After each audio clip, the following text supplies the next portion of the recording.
welcome back to another board game live stream. Today we're going to be playing a new game to the channel called G.I. Joe the deck building game. Now this is a game that I've been playing a good bit over the last week, and it's very solid. So I'm excited to show it off and see what y'all think about it.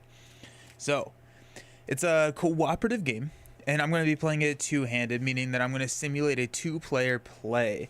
Cooperative game where basically we're going to go through a mission. Now the core box has two different missions in it, but the missions are very customizable. We got a lot of different things that can go on in the mission, and the mission deck is already prepped over here, but I'll show you kind of what the missions look like. So these are the missions. We're going to go through 3 key missions, and then if we can succeed without losing the game by running out of this threat marker, or the Cobra Battalion kind of takes over our market here, we become victorious, and we save the world, I guess.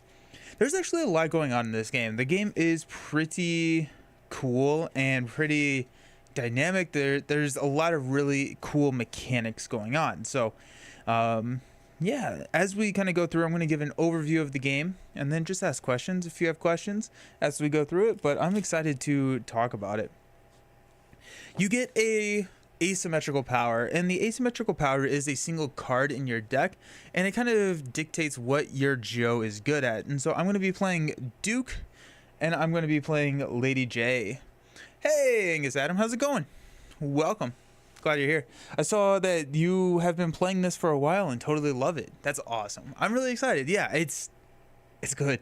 Like it's way, I enjoy it way more than I thought I would. I came into the game G.I. Joe is not a IP or a theme that like grabs me, right? But the gameplay is very solid. So I'm playing Duke over here. We have an upgraded version of our leader and then a non-upgraded version of our leader, Duke. So these are the two versions of the leader. I'll show them right there.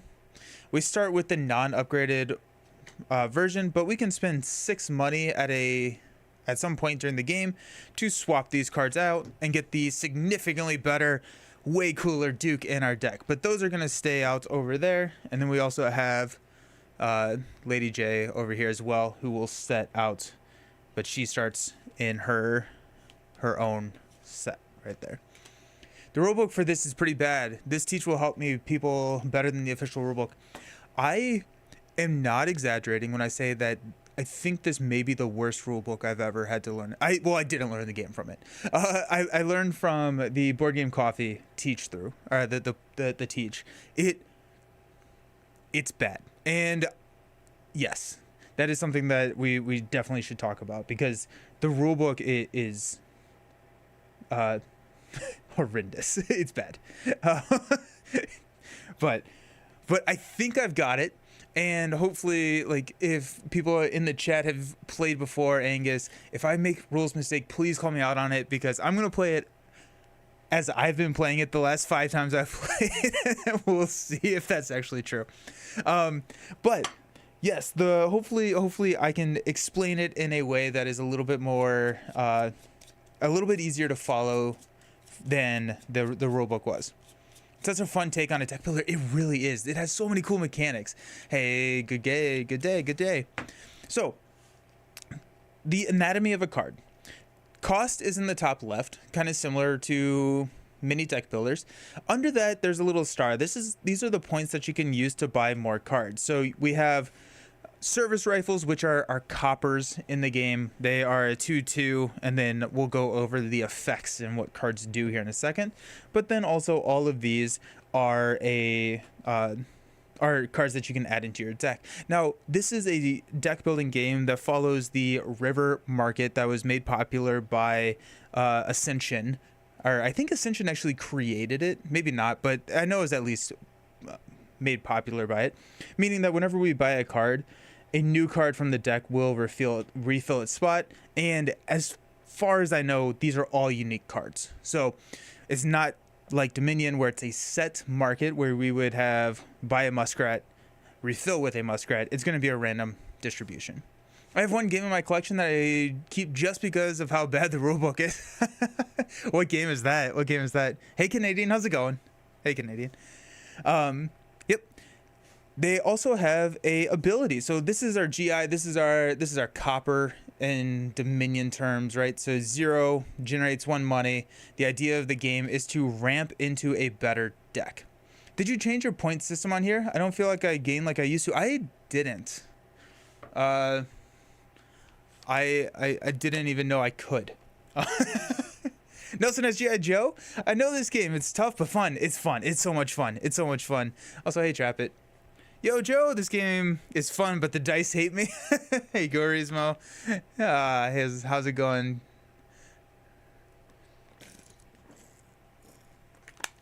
Okay. Here's my hydrate. The main thing. Go, Joe. Go, Joe. Are you going to play the long version? I'm playing Mission 1. So, no? Whoever Joe is. Joe, we are all Joe. We are all Joe.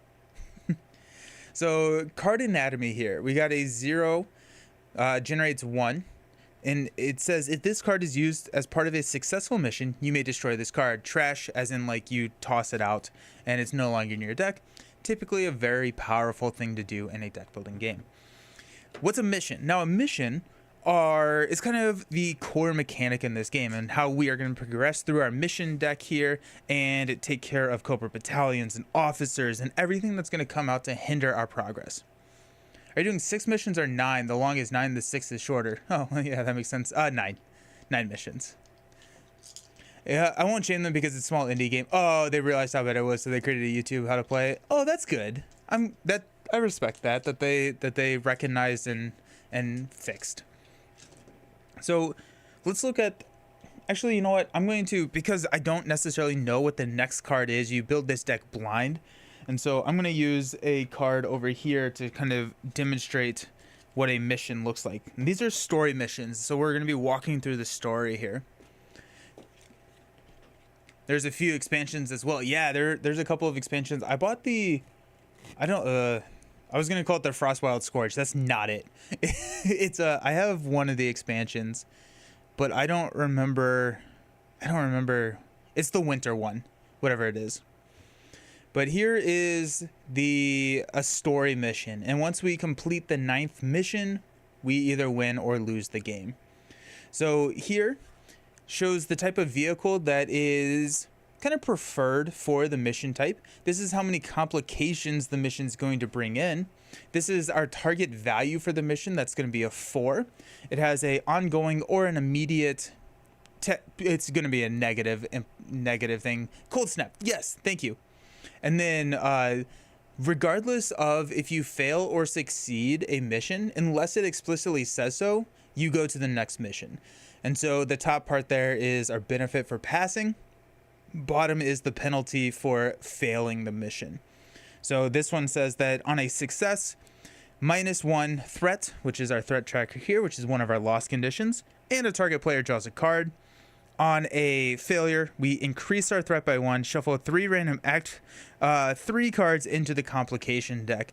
As we go through, we're going to hit kind of checkpoints in this deck where the first part we're going to play with level 1, then 2, then 3 complication cards, and they get worse because you are getting better. So that's kind of what that looks like. Now, how do you go on missions? Missions are dictated by dice, and the number of dice you roll is determined by the Joes that you send on said mission. And so if you send a GI is the starting Joe. He's just out there. He's gonna roll 1 die. The die distribution is we have 2 single successes, 3 0 successes, and then a double success on one side. So it's roughly about a 67% chance that you roll a single success on that. I think. Yeah. Math. Shadow of the Serpent gives you a base you have to protect, but can't up. Oh, that's sick. That's really cool. Yeah, I bought Cold Snap just because I heard that the expansions really do up this game's like replayability and stuff. Which I haven't even played the second mission. We've just played the first mission just because I really wanted to hammer down the rules and everything. So You're going to send Joes on the mission. And the way you do that is you choose a vehicle from the hangar. And this is, I think, the coolest part of my favorite part about the game. We have the Vamp, which is our starting vehicle.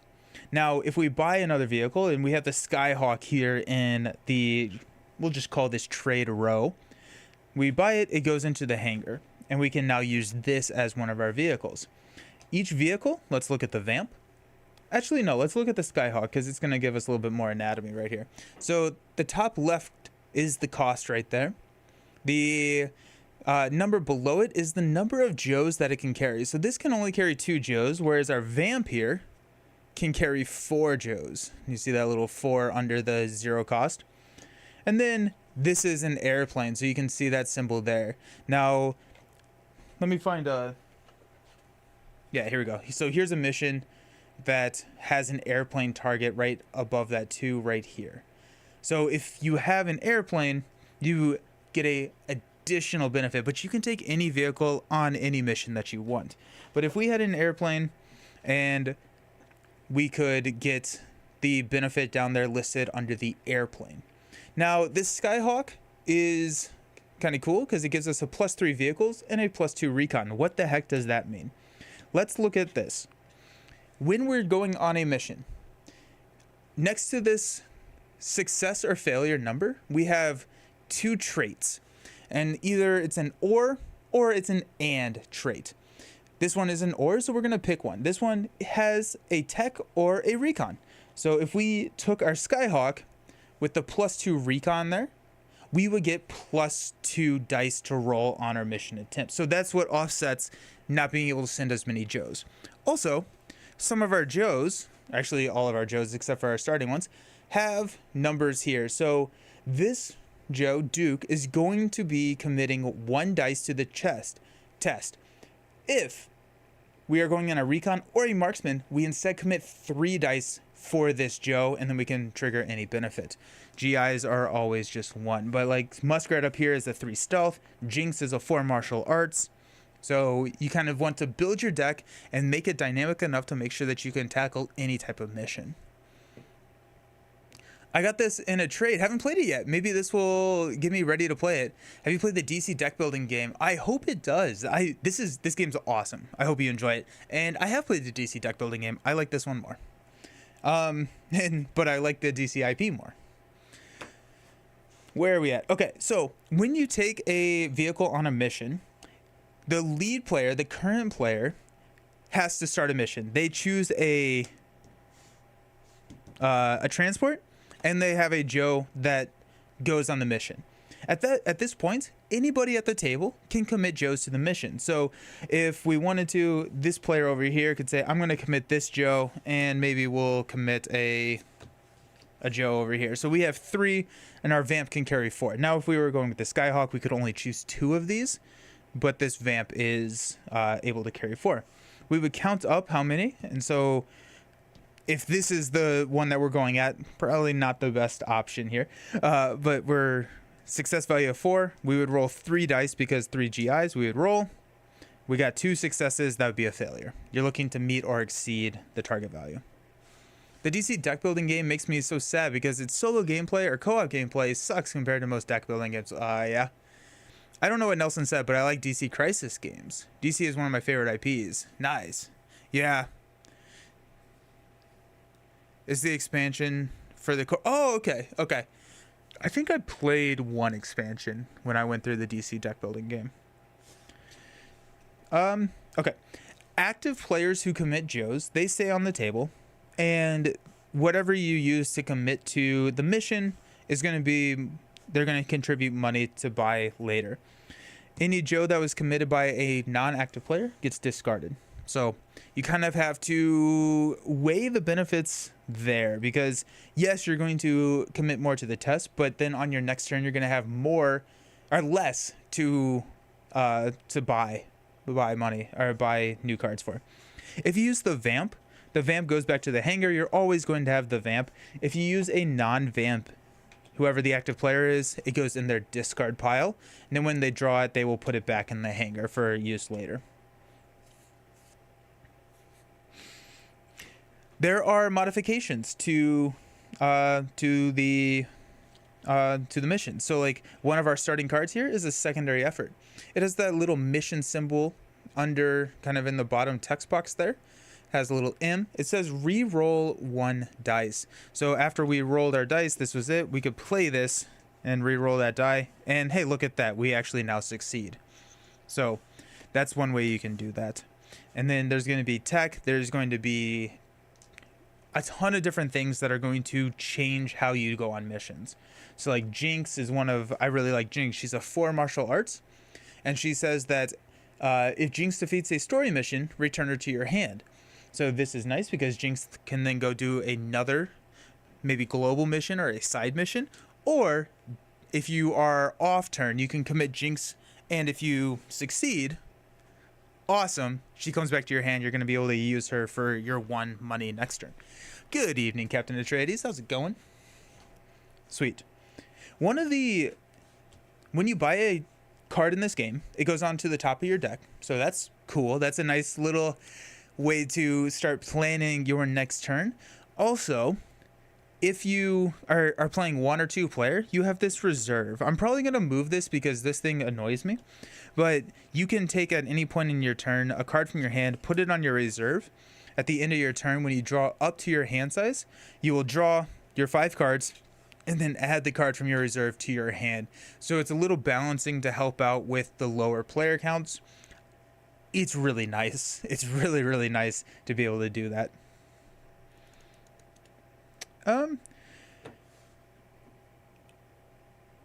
At the end of each round, so this is going to be our first player. So we're going to take a turn, go through end of round. Every single round, this is going to go up. And actually, I just kind of realized this. Maybe someone out there in the world knows this. But number 2 is this increases. Does it also increase again? Does it increase twice? Again, the rules and everything could be improved. What we have been playing is that it increases, and you follow any of the negative effects here. So at the end of the round, if you're in the yellow, you add a Cobra Battalion to the leftmost card in our trade row here. Cobra Battalion is a side mission, target value of 2, any skill, and it just covers up a card. You cannot buy that card. If we ever play 6 Cobra Battalions, we lose the game. So it's another loss condition. We can't just let them take over our recruitment process. Let me look at that, because that would make the game much harder. End of a round. Once all players have completed 1 turn, the round is over. This is denotated by the end of round token. At this time, resolve any end of round effects in the order listed on the end of round token. Resolve end of round effects on this order. Story mission. Depending on the color your threat is in, green it goes up 2, yellow it only goes up 1. Oh, okay. I got it. Okay, that makes sense. Cool. Thank you. So if it's here, it would go up 2. Versus, because part of it is going up 1. That makes sense. Cool. Thank you. I appreciate it. Yep. So yeah, we're going to go back and forth. Play until we lose or hopefully win. Whenever we complete a mission, we're going to set it off camera because I ran out of room here. But there's success and failure missions. Or failure, so like if we pass this one, we would put it under the success marker, and that could have future implications based on, future missions. But I will keep that over there. This is going away. There are Cobra officers that will come into play. There are Cobra troopers, which are like curses, and we're just going to kind of dive in because I think that gives enough of an idea, and I can explain as we go along. So we're going to shuffle up. It is very important, the turn or the sequence that you walk through, how things activate when they activate. I have this over here, so hopefully I can hopefully I can remember that. So everyone gets 5 cards. This is the first time I played this game two-handed, so hopefully my brain doesn't explode. We should be fine. In round 1, starting round only, we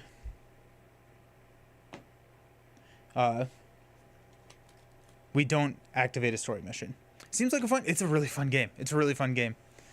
So we, at the start of our turn, if there's not an active mission, we add an active mission. This is skipped in the first round of the game. It gives you a little bit of time to kind of build a little bit. And so let's see what we got.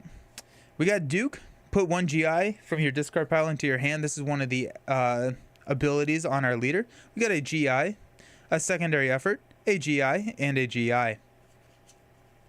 So we don't have any missions that we can go on. And the way that it works is you go start phase, action phase, where you do all your missions. You have to do global missions, then you can do side missions. Global missions anyone can contribute to. Side missions only you can contribute to, but you can still take any vehicle you want. Then you go into your recruit, then your end phase. It's better two-handed as the comm starter card. Solo stinks. I've played it 2-player. My wife and I have played it, but I haven't played it. I haven't done all the big brain stuff by myself. So we're looking here. We're gonna go directly into our recruit phase. Let's go. Hey there, Maddie, the Diamond's Edge. Thank you for the subscription to Tier 1. You're amazing. I guess there's a G.I. Joe card game, and now I know. And knowing is half the battle. G.I. Joe. Heck yeah. Beautiful. I love it. So we have 4 money. And so expert training here, if you control a leader, it's 2. We could buy the Skyhawk. We could buy reinforcements over here. You may gain 2 money. If you do, put the next card you recruit this turn on into a teammate's hand. That's pretty cool. I think what we're going to do is we're just going to spend, I guess we would know this. We only have 2 money over here. So we're going to leave Muskrat over there. So let's spend 3. We're going to choose to save Duke for our next turn. And we're going to buy Jinx. Now, when we buy a card, it goes to the top of our deck. These go in our discard pile, which is kind of off screen, I guess. And then we draw up to 5 cards. After we draw, we add any set aside cards back to our hand. So now this is our hand. At this point, we would do any end of turn effects, which there are not any right now, but there will be very soon. Over here, we got a really exciting hand. There's a utility in play in this mission, +1 wild skill, or draw a card. That's Lady J's ability. Oh, and this automatically fills in. So we got a mainframe Joe. He's a 3/2/4 tech, so that's kind of nice. We know we have tech coming. I wish we could have spent some money on him. Muskrat is a little sad because he doesn't generate any money. Yes, Duke, not to be confused with the Arkham Horror dog character of the same name. They do have the same tenacity, though. We could always buy a service rifle. I feel like a service rifle is not the worst thing to do. We know we're going to have a lot of Joes in our next hand that we can commit to protect the satellite if we want. I think what we're going to do is set aside secondary unit. We're going to spend 2 here. Heck, we're going to take Muskrat Joe. Put him on the top. Discard. Draw up to 5, then add any set aside cards to your hand. This is going to be all of our Joes. Yeah, there we go. Nice. Duke the Investigator with his companion Pete. Yes. His ally. So any story missions, card effects, or threat meter. So threat meter, nothing. And then we increase this by 1. Boom, that goes up. And now we're on to round 2. At the start of our turn over here, we check to see if there's an active story. There's not an active story, so we have to put the top deck of the story into play. This is Protect the Satellite. This is a story mission. Cobra has used a mysterious device to teleport a massive battalion into the facility to steal their military satellite. So, bad stuff is happening. Bad stuff. This, we like to go at this with tanks. And it comes in with 2 complications. I forgot to set up the complication deck. That's level 3. We don't want those. So these are the level 1 complications. Also, what is this? Does anyone know what this card is? I can't figure it out. It does not have a number down here in the bottom, so I don't think it's part of any complication deck. I brought it here because I was like, maybe someone who's watching knows, because I have no idea. Like, the rulebook doesn't even mention the service rifle deck, so I just have left that out of the deck. I think that card has an errata. Okay, cool. Well, that's good. Thank you. That's really funny. Okay, so we got our complication deck. This comes in with 2 complications. These are face down and will remain face down until we go on the mission attempt. These are going to be bad for us. We don't like those. Okay. At this point, we can check and see what's going on. This says, when this card enters play, add 2 Cobra Battalions to the lineup. So Cobra Battalion covers the leftmost. We consider this the leftmost here. So Cobra Battalions. These are, players cannot interact with these. Target value of 2. It's a side mission, any one skill. Apparently X3 complication, they messed up this card when printing. Oh, okay, cool. That's good to know. Thank you. I appreciate it. Shuffle it into the Act 3 stack. Okay. This is a marksman or tech, and we are covering a 4 tech, so that would be really nice to get and take it on. Our comms card, we can choose and discard 1 uncovered card from the lineup and replace it, or we can choose a teammate with 3 or less cards in their hand to draw a card. Just read it off Board Game Geek. Awesome, thank you. So our success here is that of 4, we can commit 0. Yeah, we can commit 0 to it. So I don't think that that's going to be what we're going to do. I think we're going to kind of focus our turn on maybe clearing some of these Cobra Battalions and hopefully maybe buying a tech so that we can assist our other player in taking this on. So let's move directly past the group mission phase and into the side mission phase. Now, side missions, no teammate can help. We're going to choose, and let's fight this guy. This one with the tech. We're going to choose martial arts. So the Cobra guys covered up your lineup cards. Yes. Yeah. So when the Cobra Battalion comes out, they cover up the leftmost card here. And then if we ever have to place a 6th Cobra Battalion, we lose. We lose the game. It is really cool. It's really cool, right? So let's do our first mission here. So we have the Vamp. We're going to choose the Vamp, and we're going to lead the mission with Jinx. So this Cobra Battalion says any one skill, we can test any one skill on it. So we're going to see, this says 2. We're going to do martial arts. So Jinx has 4. If this was a global mission, this would be the time where any other player could step in. But this is not a global mission. But let's go ahead and commit a GI to it. We can hold up to 4. That's going to allow us to roll 5 dice. 5 dice for 2. We are really good at our jobs. And so this Cobra Battalion goes back here. The Vamp returns here, and since we're the active player, these stay in play, and we can use this money in a second. We can continue on doing this. So let's go Vamp. You know what? Actually, we're gonna destroy this GI, because if the GI is part of a successful mission, we can destroy the card. We're gonna thin that deck just a little bit. I'm thinking.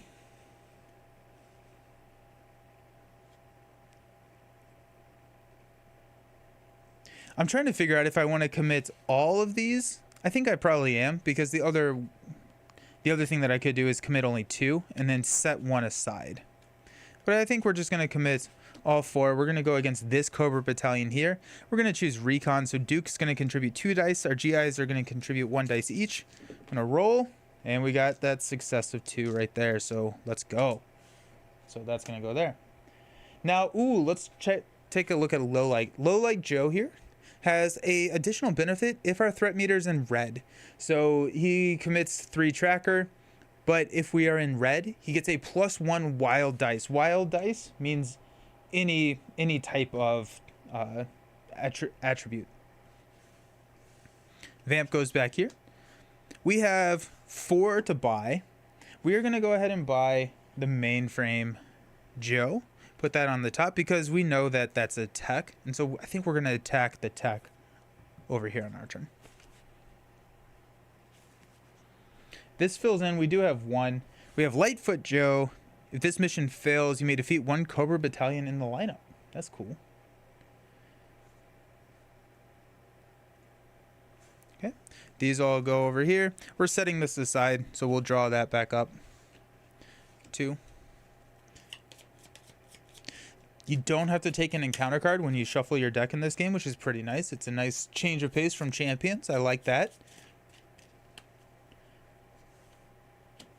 So that's 5. Let's see what we got.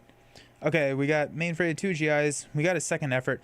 If you are the active player, you can play any tech or any attribute cards. If you are not, you have to be on the mission, and then you can play any of these mission cards. So like we were talking about earlier with that M in there, that means that we can reroll 1 die. I can only play this if I am on the current mission. I can't have this player come in and do everything and then me not be on the mission. I cannot affect the mission at that point.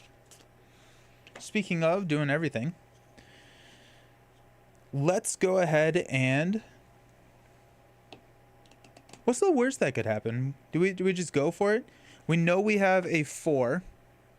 I love that Joe's pay for recruiting after doing a mission. Yeah, you don't have to make the decision on if they're going on a mission or if they're recruiting, but if it's an off turn, you do have to make that decision. It's very clean. It's very, very clean. Okay, so we know we have a 4. Let's go ahead and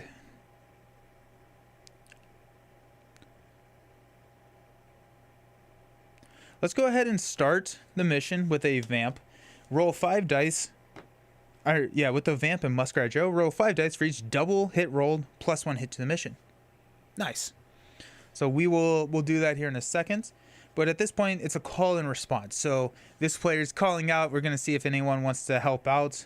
And because this player is the jerk, we're going to say no. No, I'm just kidding. We're going to commit mainframe Joe here. Now our vamp has a capacity of 4. One of the things that I want to be cognizant of when I'm doing this is if you don't have any Joes in your hand, you cannot start a mission. You have to have a Joe to start a mission. And so I think I want to hang on to these GIs just in case I need to start a mission. I could maybe commit one of them, but I feel like the flexibility of holding on to that as well as the money of holding on to that is going to be worth it. This is my hand. Okay. I was like, uh-oh. So we're going to go ahead and commit 2 other Joes here. So at this point, let's look at the mission card because I want to walk through it and make sure that we have it correct. Choose 1 Joe and 1 transport.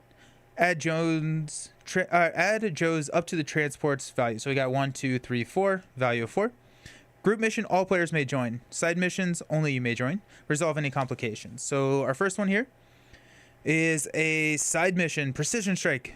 At the end of your turn, we increase the threat meter by 1. Do we hang on to any Joes? We did. So this goes in front of this player. This is a side mission only they can interact with. And it can be taken on with tech and martial arts. So we can commit tech and martial arts. It's a summation of those values here. And that's just going to stay out and increase threat forever. And it's going to be very sad. And we got a precision strike. This is actually really nice because we got... Oh, wait, no, it's bad. It's bad. I thought it was a different version of a card. It's not. So this is at the end of your next turn. Fail the current story mission and discard this card. So this comes over here. That's a recon stealth. So this doesn't have any effect right now, but next turn we will just fail the mission and we don't want to do that. So now we count up our dice. We've got 4, 5, 6, 7. We're rolling for a 4. You get to decide who gets the... Oh, you get to decide who gets the side missions. I didn't think I knew that. That makes it better. Cool.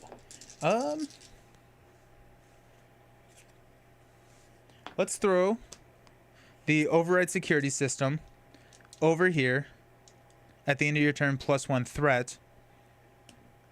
Yeah. Because I don't know if I can beat that, but I'd rather not fail here. Alrighty, so we're rolling 7. We're trying to get 4. Oh my gosh, look at us go. We got 6. Is the game too easy? It's not. It's not. So we complete it. Unfortunately, the success, which actually maybe one of the things that we should have done is seen that the success benefit here is that we get to increase our threat by 2, but we can never go back into the blue. So we don't really get a benefit, but there we go. I put that under like our success marker over here off screen. Okay. Vamp goes back. These stay out. This one from our player over here gets put in our discard pile. And I'm going to delineate these more because I can see myself getting tripped up and putting them in the wrong deck. Also, we didn't even have to roll our 5 dice to see if we got one hit. Okay, let's use a Vamp to take on Disrupt the Drone Strike. So we're going to roll 2 dice against a 2. We'll play Second Effort. We will re-roll one of the dice. Nah, not enough. So that stays here. Vamp goes back. We've got 4 money to buy.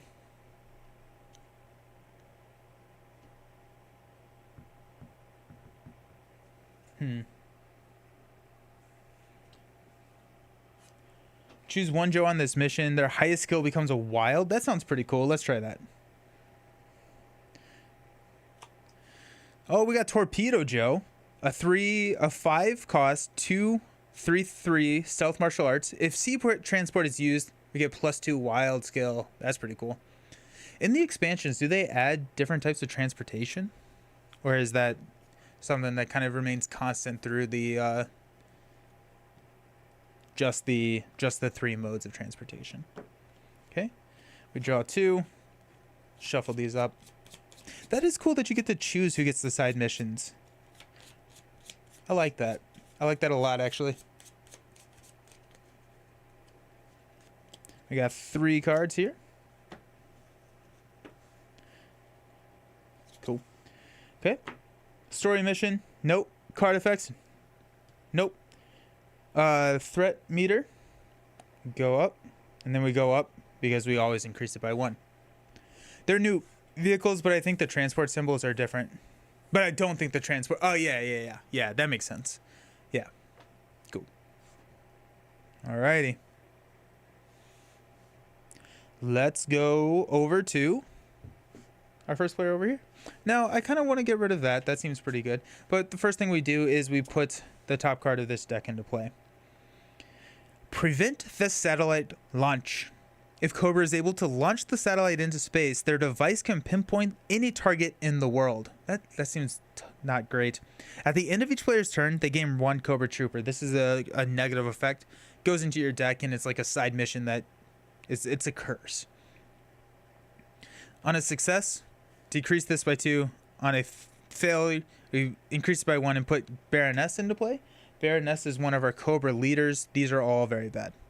They're just going to be more global things that we have to take care of.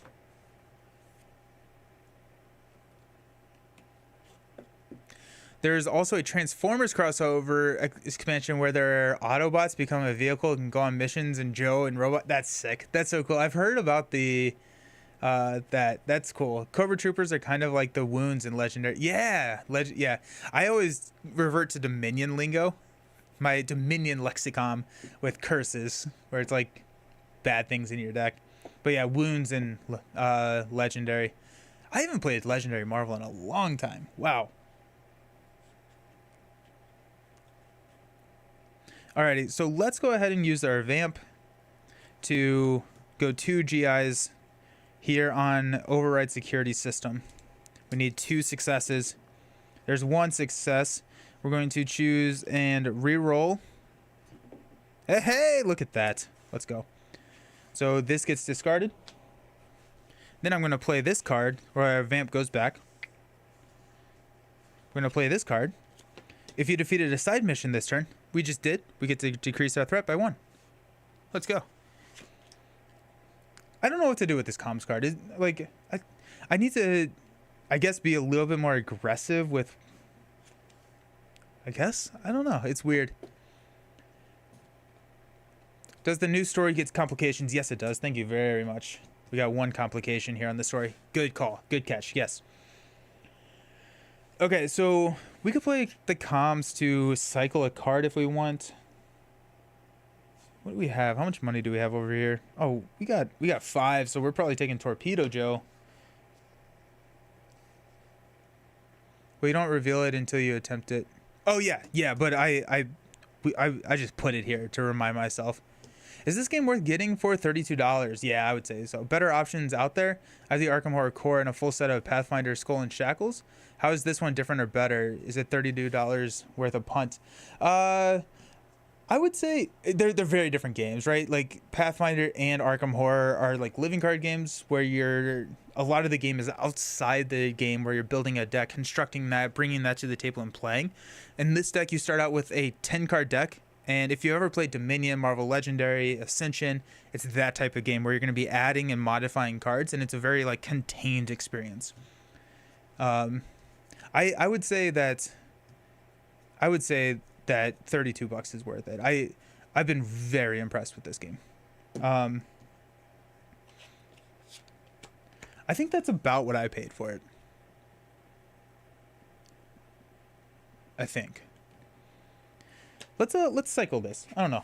Let's cycle into a zap.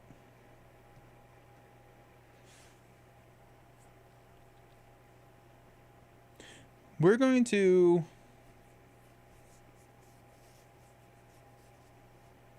we got low light. We're going to grab a service rifle. I think that's going to help us ramp our deck a little bit quicker. This company has another deck building game I really want to try, which is the Transformers one. So when I said earlier that this potentially has the worst rulebook that I've ever read, that title is in contention with the Transformers rulebook. It's so bad. It's that Mage Knight is pretty bad as well. I think those are Spirit Island's not a great rulebook either. You do draw your okay, sweet, nice. This company. But I can't recommend or not recommend the Transformers game. I tried it at like 2 a.m. at Gen Con, and it was a negative experience. That's not the game's fault. It could be a Renegade game. I think it is. I don't know what it is, but like, it's bad. Sounds good. I worked on G.I. Joe video game a couple years ago, and I ended up with a soft spot for the. That's awesome. That's really cool. Yeah, no. If you like the IP, get it. Yeah, absolutely. This game is a bit more casual than Transformers, but still, it sounds like a solid game. Yeah. Okay. At the end of each player's turn, we gain a Cobra Trooper. So we get a Cobra Trooper. When it's gained, you place into your discard pile. It's any one skill. It's a negative card draw. You're reducing the card draw in your deck, which is bad. Gotta run. Have fun. Hope you post this later. I will. Don't worry. Yeah. Go have some Skyline chili. Alrighty. See you around. Peace. So we definitely want to get rid of that. And I don't feel like I can go on this mission here.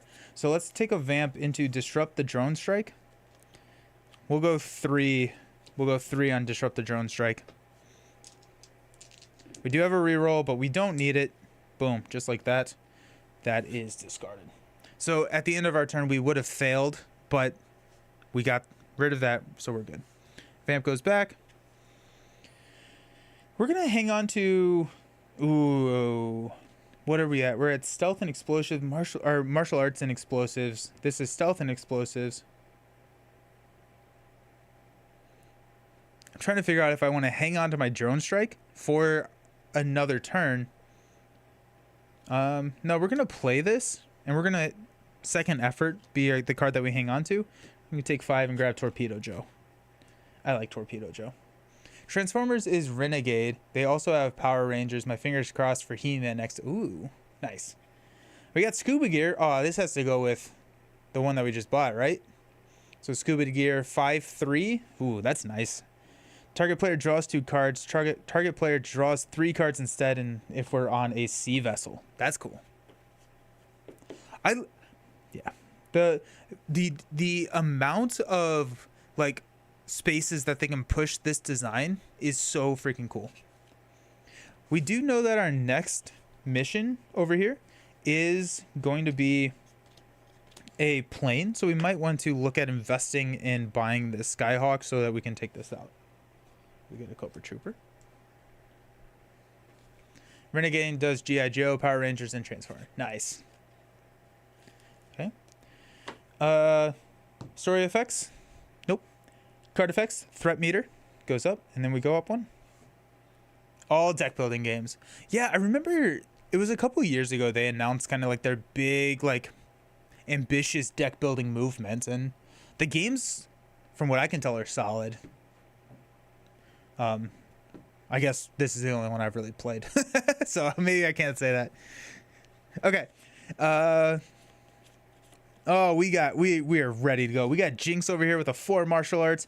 We got Torpedo Joe with a 3 martial arts. Man, we're gonna have some fun. Let's go.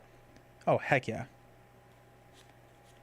So we're gonna start the mission with Jinx. We're going to over here commit Torpedo Joe. Just tech. We have stealth. Okay, so we have stealth here from Muskrat Joe next turn, which is pretty great. Let's go ahead and commit. Let's commit 1 GI. So that's gonna be 4, 7, 8. We're shooting for 5. I think statistically we want 9 dice to hit that 5 reliably, but we do have a reroll here, which is pretty nice. Yeah, they do have unique mechanics. I will say that. Yeah, they feel very unique when it comes to like deck building mechanics. We'd love to see you go into Cold Snap after you beat this. I'm not going to be able to do that tonight, but we'll bring it back out on stream, definitely. This is a game I'm really enjoying, yeah.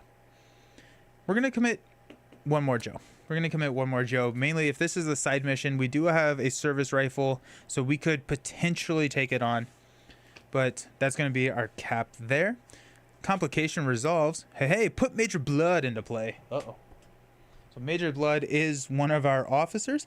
The first time I drew that card, I did not know that he was an officer. I was like, I don't know what this card is trying to tell me to do. Just put him into play. I was like, I don't know what that means. So Major Blood is an officer. This is a group mission, so anyone can contribute to him. He's 4 marksman vehicles. At the start of each player's turn, place 1 Cobra Battalion on an uncovered card in the lineup with a cost 5 or plus.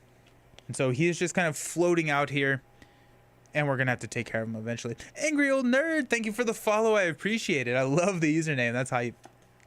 Welcome to the stream. Thank you. Okay, so we're rolling, what did I say? 9? 7, 9. We're going for 5. Look at that. Oh, that's 4. So we get 1 more die. There's only 8 dice. There we go. Perfect. What did I tell you? We needed to roll 9 to hit it reliably, statistically. I mean, we got this.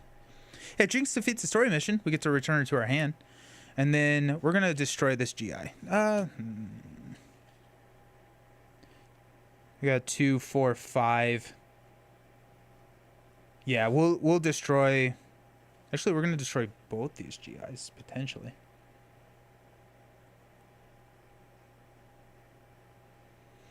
We're going to destroy one of the GIs. Okay.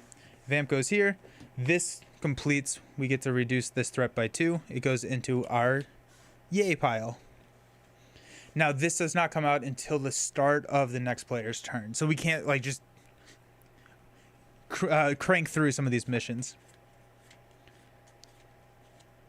Now we could go on and take on Major Blood. Start of each player's turn. We got a marksman and a vehicles. We really don't have anything for that. I'm not sure if there's any negative. I don't think there's any negative penalty to trying it. Torpedo Joe is discarded though, unfortunately.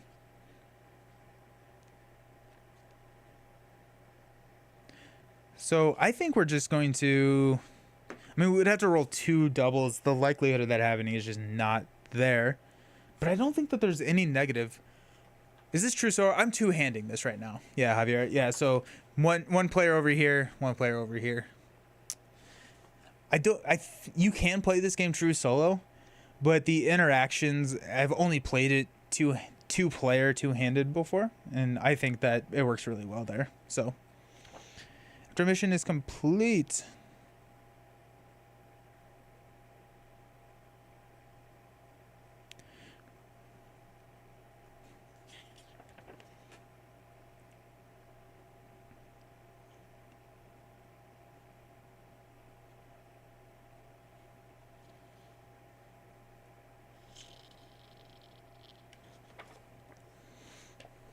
He just stays out if you fail. Like, so there's no reason for us not to take this on.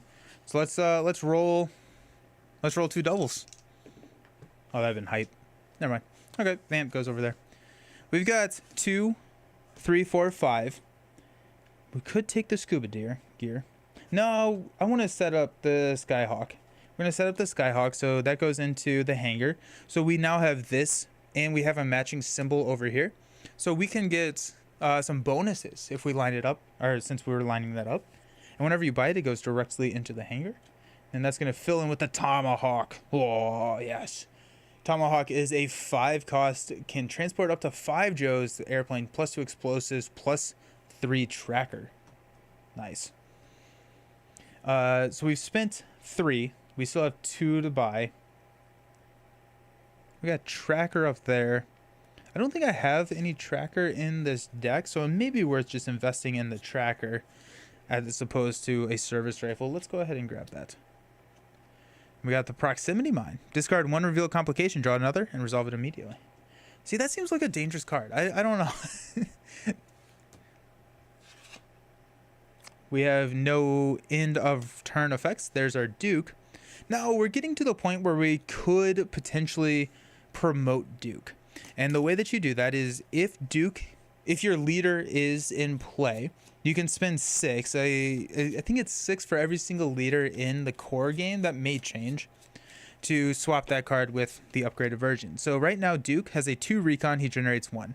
When he is promoted, he generates 2. He has a 3 recon, a 3 marksman, and you can put 1 GI from your discard pile into your hand, and GIs on this mission gain an additional +1 skill. So the GIs get better. I wouldn't say they're good, but they get better. So that's kind of cool. We got Duke, GI, second effort, and Jinx. Nice. The mine helps deal with the fail store. Oh, that's true. Good call. Yeah. That's big brain play right there. Okay. So this is where the sequencing kind of matters. Maybe not. So we refill the story mission. So this is rescue the scientist. Scientist doesn't look like she's in a super great position there. The scientist responsible for the mass device technology should know how to counteract its effects, but the scientist is in Cobra's clutches.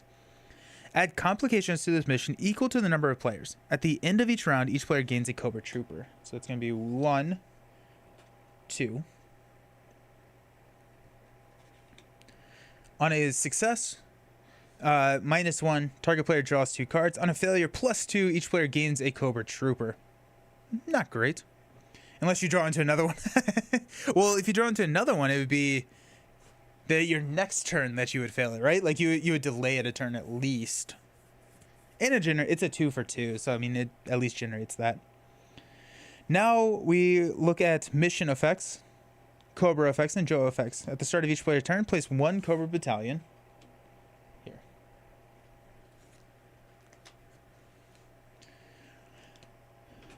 Our success value here is 4. How are we feeling about that? We got stealth.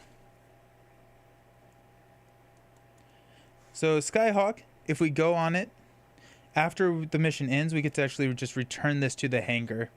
We get +2 vehicles, +2 recon. That actually doesn't really help us. Maybe I got a little excited about recruiting the Skyhawk.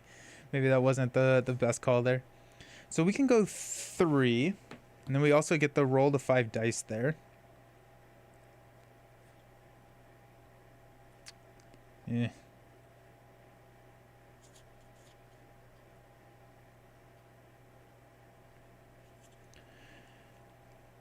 We could also try and take out Major Blood.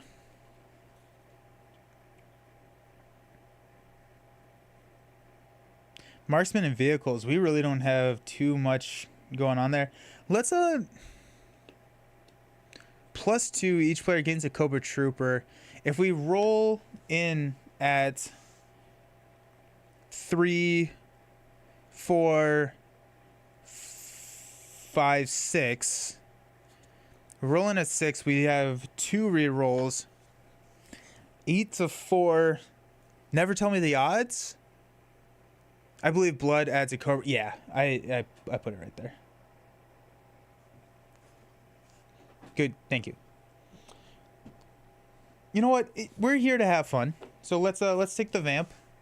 This is a bad call. Whoa, why not? We're gonna go take the vamp. We're gonna start it with Muskrat Joe. So I think I can just do this now. So let's roll 5 dice. Every double is a extra hit. Oh, nice. We got 1 hit. So now our target value is 3.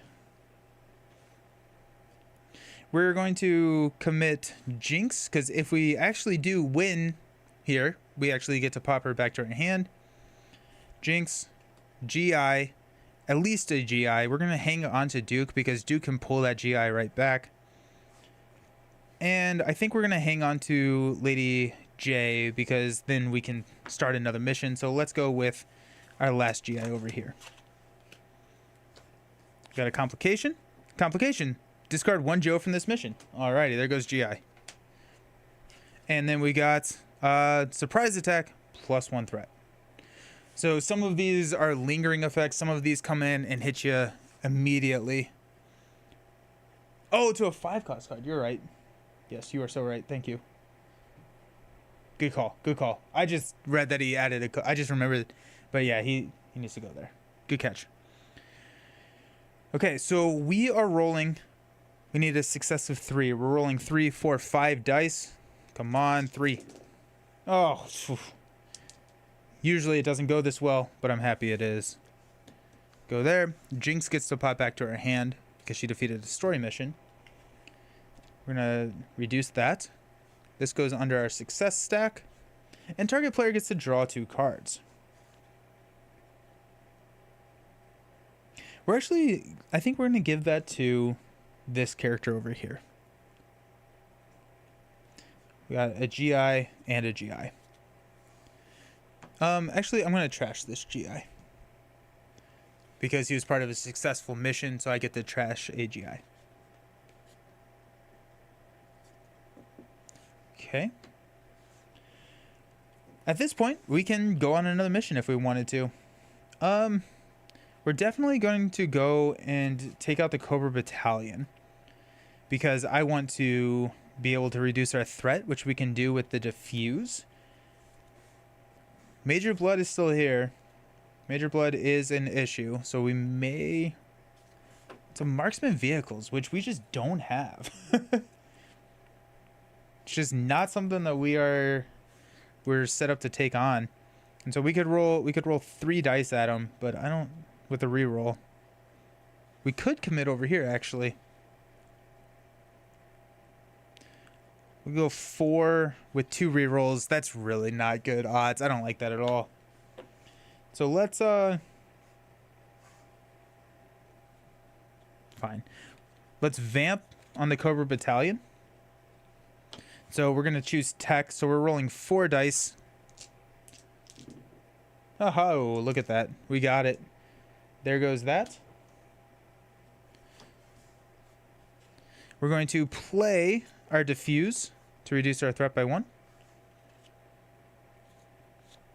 We're going to set our reroll of dice aside. We're going to hang on to that for next turn. And we got 1, 2, 3. Tech and stealth are coming up. We got a lot of explosives. Actually, you know what? Let's use comms to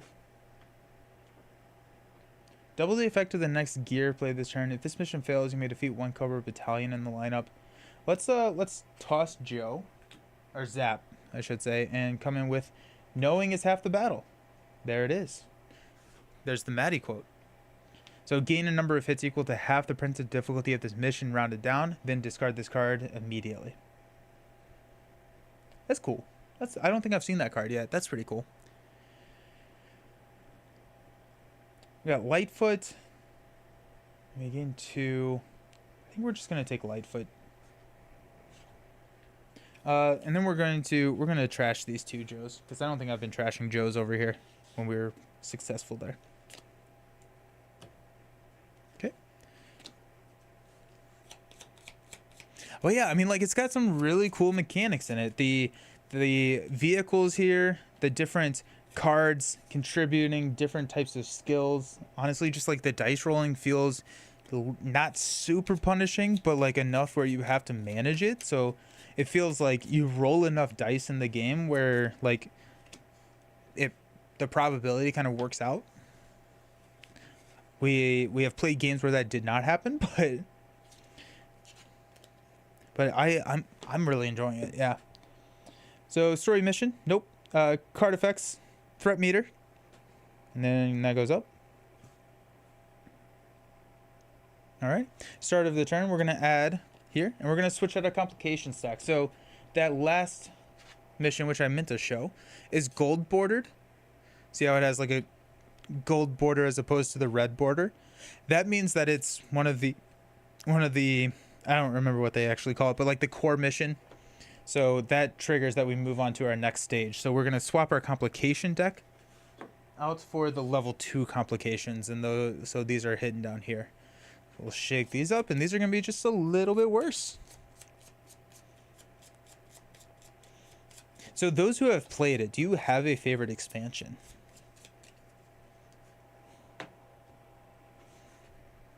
Okay.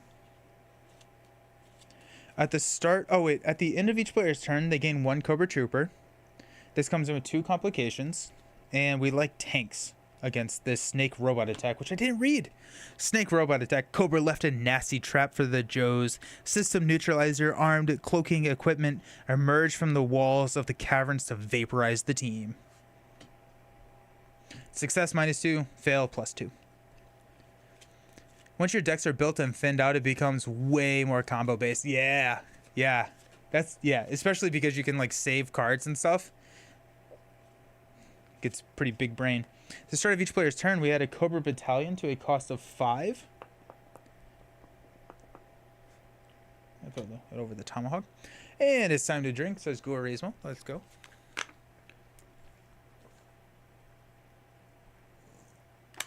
Let's go. Oh. Major blood is not helping here.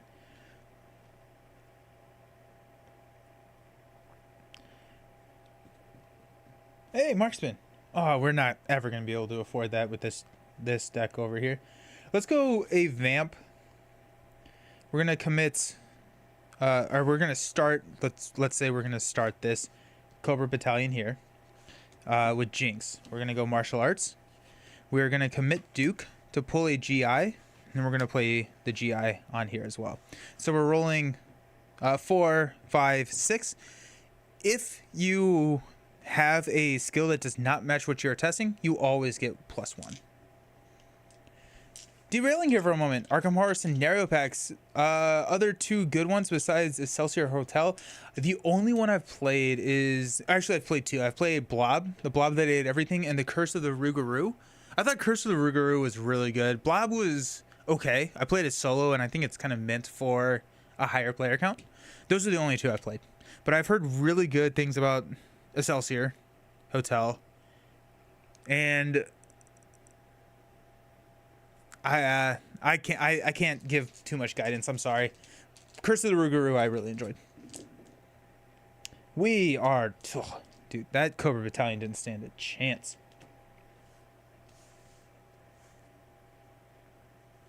Rise of the Serpent looks epic. Unfortunately, I haven't got it yet, but watched it played a lot, and it seems to add to the decision making, protect the base, and upgrade it to deal with the story. Cool. Yeah, I'm going into my local store tomorrow, and we'll see what they have. I forget what I was going in for. Oh, I'm pre-ordering Star Wars. They opened up the pre-orders for Star Wars Unlimited, so I'm gonna do a pre-order there. And I was gonna look for a game. I don't know. It'll come to me at some point. We're gonna hang on to second effort. We got 3. Let's try the proximity mine. And we got Deep Six Joe, Recon and Vehicles. Cobras invaded the base and prevent upgrades. Ooh, that's cool. Oh my gosh, yeah. No, it feels like they... At the end of each player's turn, they gain 1 Cobra Trooper. We got proximity mine, diffuse, GI, low light, and a GI.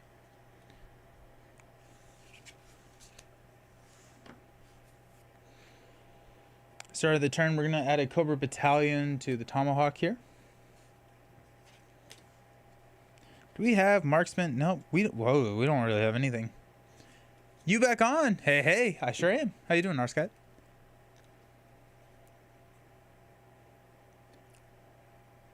So, Lightfoot Joe, if this mission fails, you can defeat a Cobra Battalion in the lineup. So, we might as well just roll on Major Blood and we can defeat that Cobra Battalion. Really like the channel so far. Your passion for the games really shows and makes it an easy watch. Keep it up. Oh, that makes me so happy. Thank you so very much. Makes me happy. Let's go at this Major Blood. Let's see what he's made of. So we're gonna start with Lightfoot Joe. This has 3 explosives, which is not what we're looking for, but we at least get 1. We also have a reroll here, which is nice. Yeah, heck yeah. Ironically, it could be kind of funny. I'm kind of expecting to fail this, but if we do pass, then we don't get to defuse, which is kind of funny. So, blood with this story is rough. Yeah, I don't like it. We got 3 here. Do we want to commit?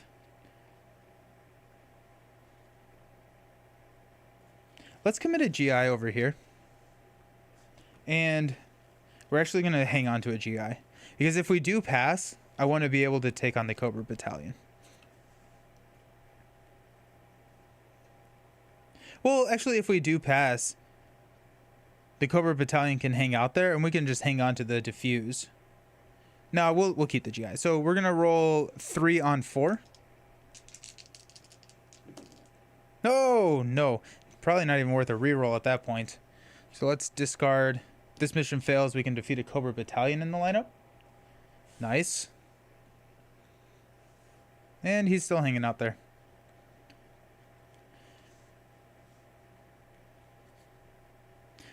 If you defeated a side mission, reduce threat. We're going to hang on to second effort. We got a 3rd there. We can discard a uncovered card. I do like the Tomahawk. I feel like Tomahawk is going to be a nice late game thing to go for. Scuba Gear is also just a really nice ramp card. Let's discard reinforcements. We're going to draw into Recovery Signal. Each player returns 1 of their Joes on this mission to their hand. Interesting. And we do have 3 money. Wow, we have such an expensive river out there, market. We'll take the Recovery Signal. And hopefully we're fine. I like to ask what's the worst that could happen. Alrighty, so we got 5 there. We get to add this. Story mission. At the end of each player's turn, we gain a Cobra Trooper. Let's remember that.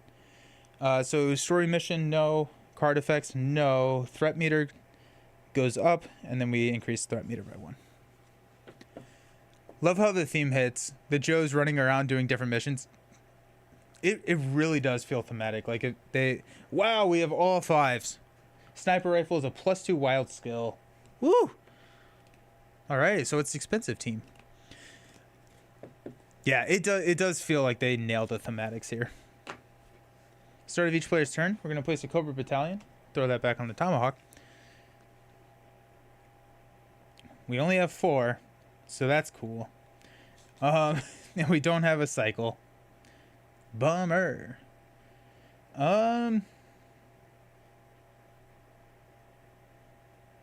What we're going to do is we're going to set the proximity mine aside.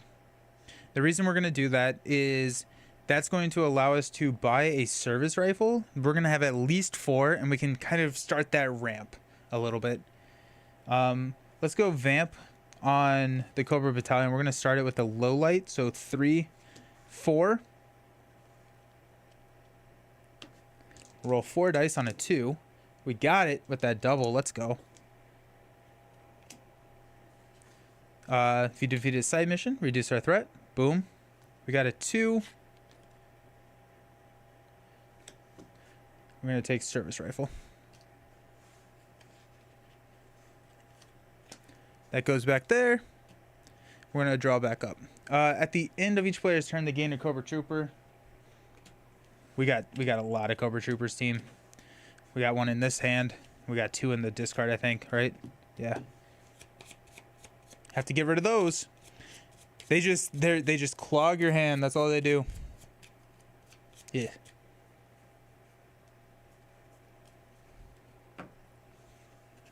But now we have, oh yeah, now we have 8 money. So we're feeling pretty good about that. So nice. Okay. This is the tech. We do have a tech. So we may make that call here in a second. Start of each player's turn, we're going to add a battalion right back to the Tomahawk. They really want that Tomahawk. Is this normally a solo game? Scott, no. No, I'm playing it and simulating it as a 2-player game. So I'm playing it as if it was a 2-player game. There is a solo mode where you would run a true solo as if you're running like 1 player at the table. But it goes up to 4 players, I want to say. I want to say it goes up to 4 players. They don't tell me on the box. TMNT would be epic in this. Oh, that'd be cool. That would be really cool. That's hype. Okay, we got a tech and a stealth. Hey, tech and stealth. That seems pretty decent to kind of think about. Okay. So tech and stealth. So we can roll 5 dice at 6 right there. Do we have anything over here? We do have a 4 tech. We're going for it. We're going for it. That's cool. And that's like the excitement of the game is like when stars like start to line up, or if you're a better player than me and like line up the stars for you, it gets really cool. So let's take the vamp. We're going to vamp and we're going to run a stealth against here. We're going to commit a mainframe Joe. Oh, we don't have any Joes though. So that's kind of unfortunate. You have to have a Joe to start, but I feel like it's going to be worth clearing this with the 4 here. Yeah, so over here we're going to go Lady J and a GI. Why not? Let's just do it all. Oh, recovery signal. Each player returns 1 of their Joes on the mission to their hand. So there we go. We can get our Joe back. Complications.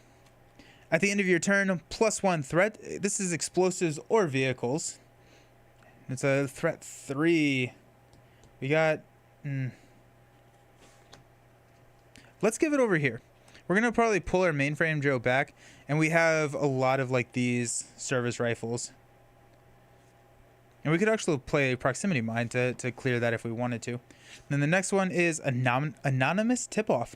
Each player shuffles 1 Cobra Trooper into their deck.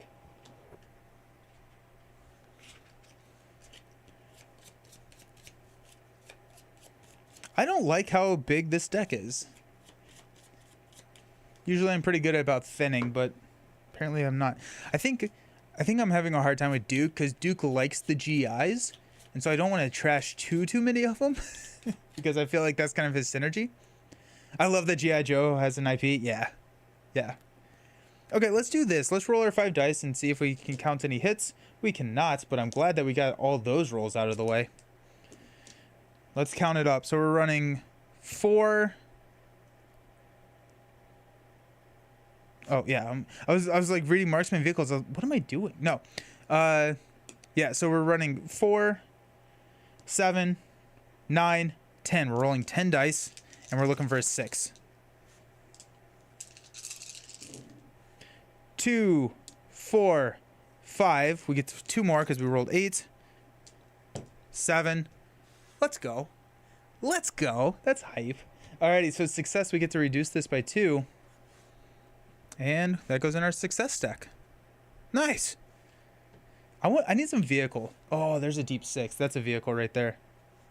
So this is going to go back here. We're going to play recovery signal. So each one of Each player returns one of their Joes on the mission to their hand.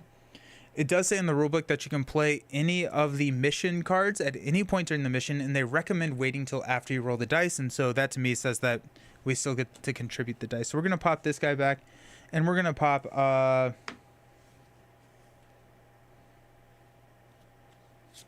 Muskrat Joe, I guess. Nice. We're gonna actually we got 2, 4, 5. Yeah, we're gonna trash this Joe because he was part of a successful mission, so we're good. We're gonna set these right here. They're kind of still on screen. I'm not cheating, I promise.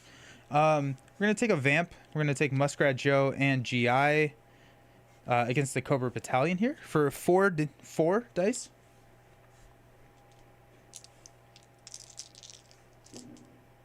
No deal. Let's go second effort. We're going to play this and re-roll. Actually, yeah. Nope. And then we're going to roll 5 dice from Muskrat to see if we got any hits. We didn't. We failed the mission. Look at that. I'd rather fail that one than any of the other ones, I guess. Now we counted up. We got 2. Why did I think I had 5? I'm not destroying that Joe. Oh, maybe I counted Muskrat as 1. He's not. So we're going to keep that Joe. So we have 5. We're going to go... Got explosive and vehicles. We're going to take Deep 6. So recon vehicles. He's a 5/2. 3 recon, 2 vehicles. And then if we take a sea transport, he gets +2 wild skill. Yeah. I like that. Be honest, have you ever cheated in cards against yourself? Not really. Like I've rewound stuff. I've rewound we got the gas grenade. I've rewound stuff that I would not rewind on stream. Like if I'm playing on stream, I'm stricter with what I rewind than wait, hold on. Okay, cool.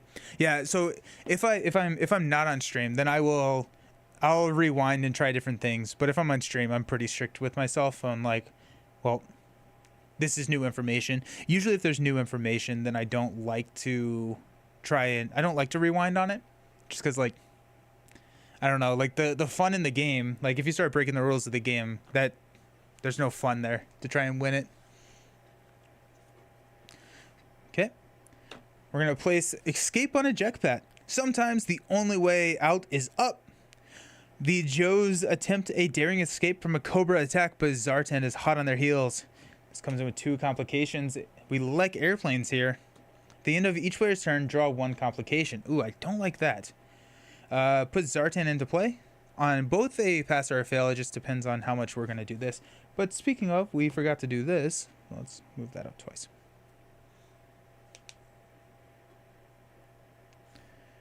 Okay.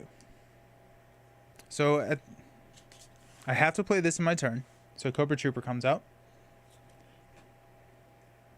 Now I kind of like the Spirit and Freedom. For each side mission you control, +1 hits on this mission. That could be really nice for this deck that has a stupid amount of side missions.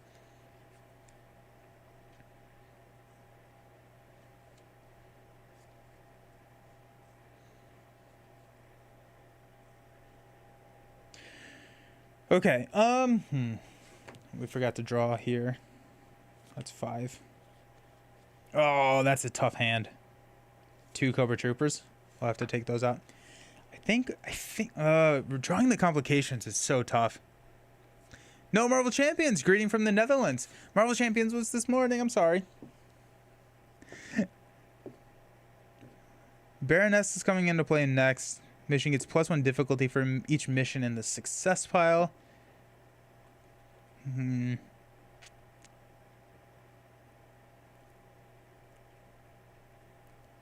Oh, and then we have to add a...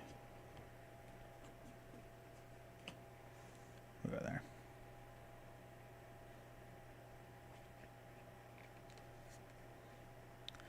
I want to try and take out Fang Squadron or Cobra Troop. Probably Fang Squadron, but I have such a tough time doing that. Right, I'm rolling 3 on 3 without a reroll.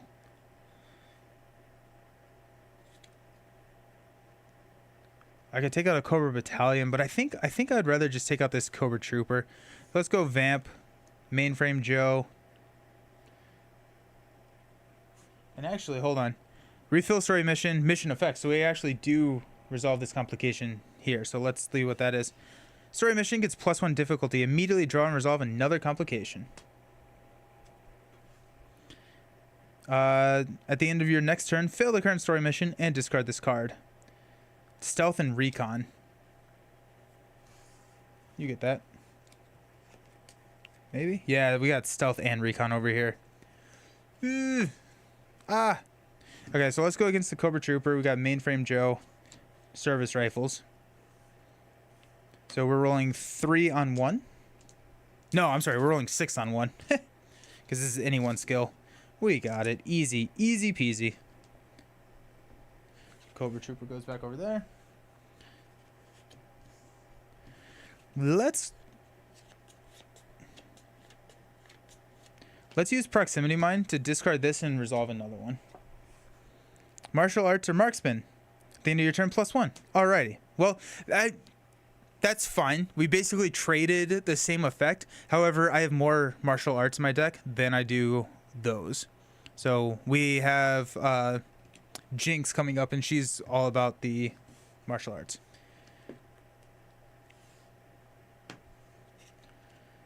Oh wait, hold on. I have to buy. Oh, and I have a lot of money. Let's go. Okay, this is cool. So we have 8 money.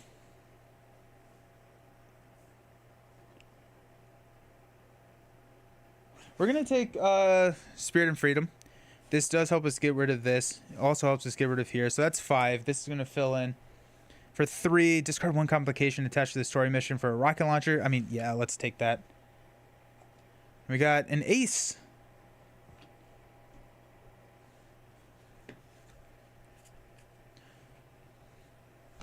Okay. 2, 4, 5. At the end of our turn, increase threat by 1.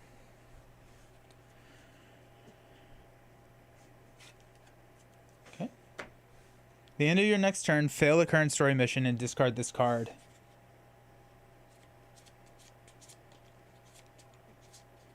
Ugh. Everything ramped up a little bit. Marksman and vehicles. I think we have to take care of the sea assault here, though. Major Blood is going to, at the start of each player's turn, draw and resolve a complication. Put Daystro into play. Oh. Also add complications from the story into your turn. Yes, thank you. Oh, it's at the end of each player's turn we draw a complication. I did it at the beginning of the turn. Okay. So at the end of the turn, we'll draw this. I did, for some reason, I did it at the beginning. So we may or may not be getting Daystro. Who knows?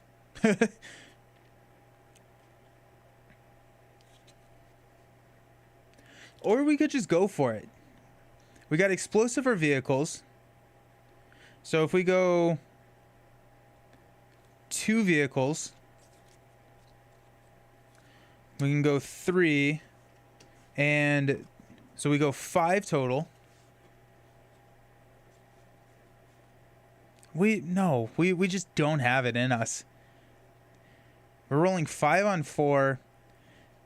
We can roll +2 over here, so 7 on 4. We don't have a reroll. We can discard this, so 7 on 4, but these actually come out. It's not worth it. We're gonna try and clear some of our side stuff. Uh-oh. Is the next story the finale of stage 1? The next story is the finale of stage 2. Next story is finale of stage 2. We've already done the finale of stage 1. Let's take our Vamp.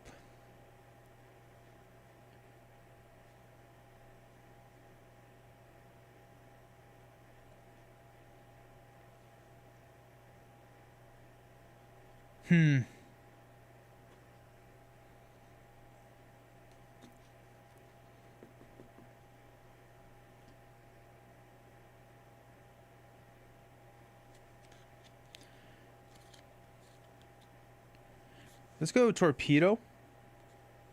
We're going to use Drone Strike. Choose one Joe on this mission. Their highest skill becomes a wild. We're going to choose Martial Arts to become a wild. So we're going to roll 6 on 3 here. Not great odds, but we're trying it. Oh, we're good, though. We're good. So this clears. Vamp goes there. We're going to roll Vamp into a Cobra Trooper. So that's going to be 3. We're good. See a Cobra Trooper. Vamp goes back there. Then we got 2, 4, 6 to buy. Probably take the sniper rifle. +2 wild skill. Gain a number of hits equal to half the printed difficulty of this mission rounded down. Then discard this card immediately. Actually, I mean, knowing is half the battle may be the right call here. Getting those guaranteed hits is... I'm going to go knowing... I'm going to go here. Cobra Trooper gets discarded at the end of the turn. Are there any conventions you know of that have a decent LCG offering? Are you talking about in terms of gameplay, or are you talking about in terms of like selling, like where they would be selling product?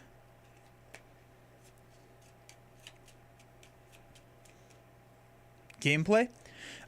So they're the specific ones. There's Arkham Knights, there's Con of Heroes, and Con of the Rings, which are the specific conventions up in Minnesota for the different LCG games. Just Ray, hope you're feeling better. Yeah, I am. Thank you. I think I was just like, I got lightheaded, and I don't know. I think I was just, I don't know. It was weird, but thank you. I appreciate it. So those are going to be your best ones for gameplay. Outside of that, there really isn't a ton that, like, hold on, let me rewind. I would say PAX, Origins, a lot of the non-Gen Con gaming conventions are going to be really good because they just have a lot of open free play, and then you can bring and organize kind of yourself. Gen Con, the last 2 years, has had the FFG has done Marvel Champions events, Lord of the Rings, and Arkham Horror events. So if you want like structured, go to Gen Con. If you want kind of more open play where you don't have to pay to be in those events, then I would check out like Origins, PAX Unplugged. Hey, we got another drone strike. Uh oh, we don't have a Joe. No, are we not gonna have a Joe? Oh, thank goodness we have a Joe. Ah ha ha. At the end of the round, okay, so actually at the end of the turn, we're gonna draw Daystro appears. We're gonna go get Daystro. Reroll all double hit die results against the story mission. At the end of each round, draw 1 complication. Bummer. Cool. So now we are going to the end of the round. Story mission, nothing. Card effects, Daystro, we have to draw a complication. This looks similar to the legendary deck building game. It is pretty similar, yeah. In the sense it's a cooperative deck building game, yeah. This one is... They're different enough. Have I been to Gen Con? Yes, I have. I've been every year since 2015. I've heard it's massive, but I want to go. Having an FFG event would only sweeten the deal. Yeah, the FFG booth is huge. They run so many events at Gen Con. That's where, you know, you get to kind of preview the new expansion. At least that's what we've done the last couple of years. They've done the massive multiplayer events for the non-Marvel Champions stuff. I wouldn't be surprised if we see a massive multiplayer Marvel Champions event at some point. Gen Con's awesome. Gen Con is overwhelming, but it's awesome. Complication. At the end of your next turn, fail the current story mission and discard this card. It's a stealth recon. Leave that over there.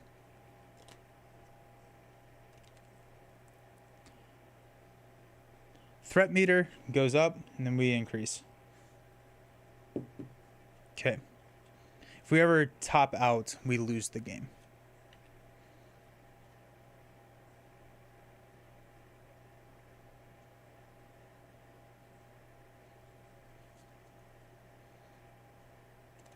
Explosives and martial arts. We got tracker and marksman. So we have a marksman there. Cobra Trooper gets played. Martial arts, marksman. I think I want to keep the Joe over here because we can't do anything. Oh, we have a recovery signal though. So that's nice. I think we want to go against Destro.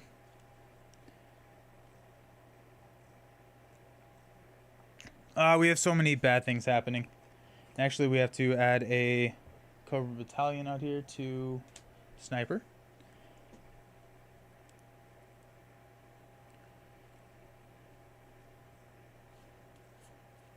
Okay. We're going to take the Vamp against... Oh, sorry. Do we just... Or we could just go for... We could just go for it. Explosives or vehicles. We have none of that. So maybe we don't go for that. Explosives and martial arts. We don't have any of that. Let's take out Major Blood. Okay, so we've got marksman and vehicles. We're going to take a Vamp with a 2 marksman. For each side mission you control, +1 hit to the mission. For each side mission you control, +1 hit to the mission. Actually, no, we can just take out the... I think we can just...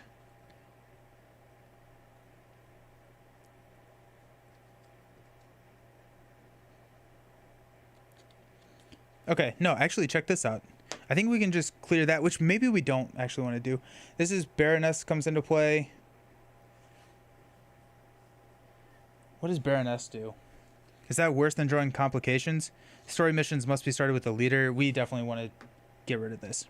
Okay, this is going to be cool. I'm excited for this. Okay, so we are going to start a mission against Escape on Jetpacks with a GI. Okay, we are going to commit Muskrat here because we have to have a GI in order to play cards to affect the mission. And then we're going to play Knowing is half the battle. Gain a number of hits equal to half the printed difficulty of this mission rounded down. I guess I don't have to do that. We're going to do it. So we gain 2 hits. We are going to play Rocket Launcher to discard this because we discard a complication attached to the mission. And then... We're going with Spirit and Freedom. And we'll commit a GI as well. Yeah. Okay, so for each side mission control is +2 hits. So we hit and we succeed here. Oh, we're putting Zartan into play. That's fun. I wonder what Zartan is. Oh. So Zartan's coming in. To defeat story missions, you must match the difficulty exactly. He's a 5 tracker or recon. We're going to destroy this GI.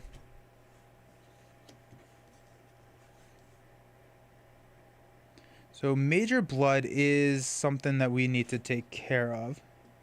We're going to take a Vamp with a low light. Which is a tracker. Oh, hold on. We're going to play Recovery Signal to pull Muskrat Joe back and Spirit and Freedom back.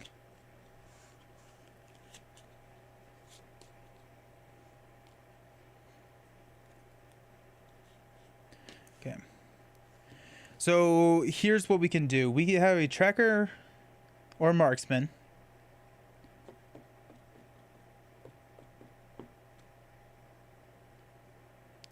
We could roll 3 on 3 here. I don't think that's good. I don't like that. We could roll 3 on 2, which that is okay. That's okay stats. We could roll 4. I guess we could roll 6 on 2 because we have trackers here. We could roll 6 on 5. Don't love that. Or we could risk it, roll 3 here and then 3 on another one. Or we could roll and take out the Cobra Trooper. I think I want to take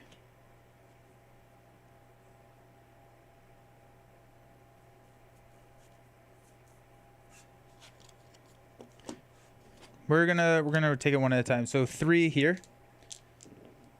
Nope.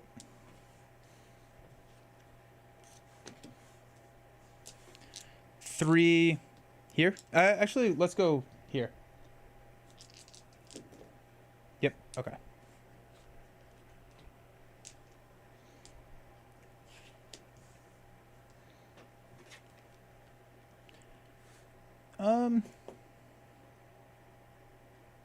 That is a vehicle, so that's nice. I always thought Zartan looked cool, like a death metal band member. Yeah, he does. Yeah, he does.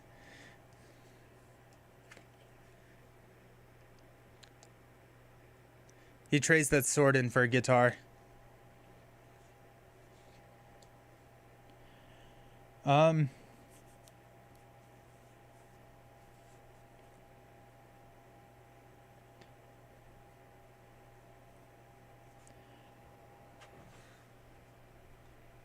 I'm going to trash that with our comms.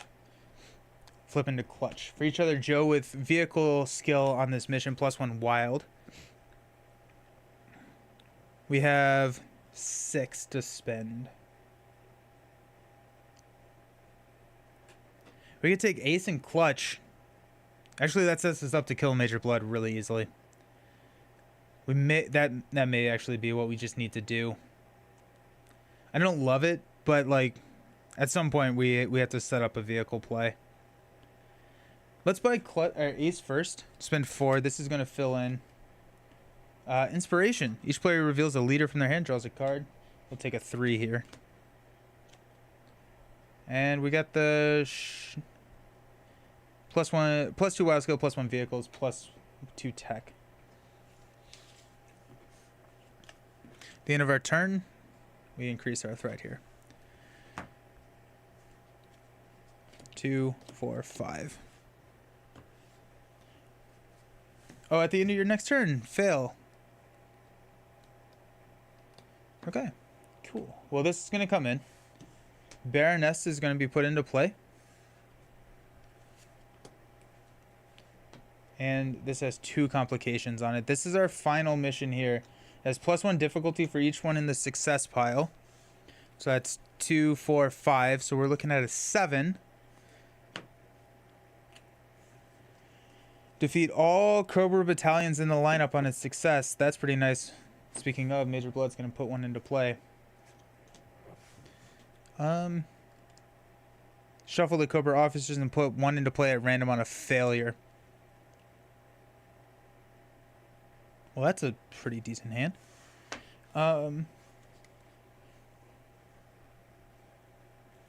Cobra officer comes in.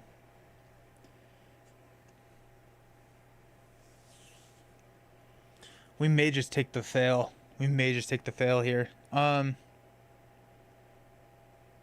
We can roll 3 on 3.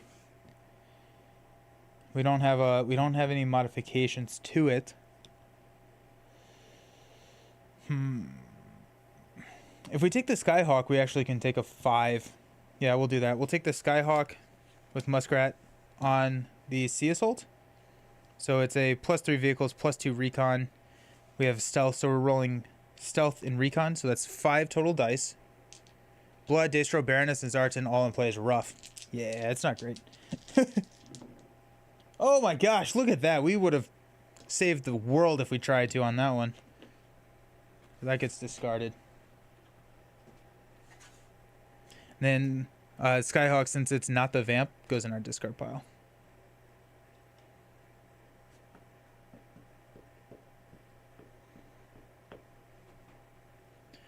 Okay, that's going to be the end of the turn. We have 2 money, but we're actually just going to hang on to that. You got +3 recon, +2 wild skill. Does that help us with anything? Zartan is recon. Not really. So we're going to... Yeah, we're just going to hang on to our drone strike. And then draw. Torpedo Joe. Diffuse. Comms. Deep 6 Joe. GI. Alrighty. That's nice. Story mission? Nothing. To defeat story missions, reroll story missions. Nope, we're good. Threat meter, we're gonna add a Cobra battalion. Oh, I put all the Cobra battalions over here.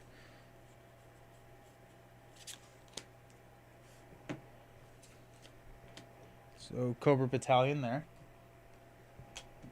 Let me increase this by 1. Okay. Our turn over here. Cobra battalions are getting a little risky. Remember, if we ever have to place a 6th Cobra battalion, we lose the game. So we don't want to do that. But we can actually clean up pretty nicely over here. We got the Cobra Trooper there.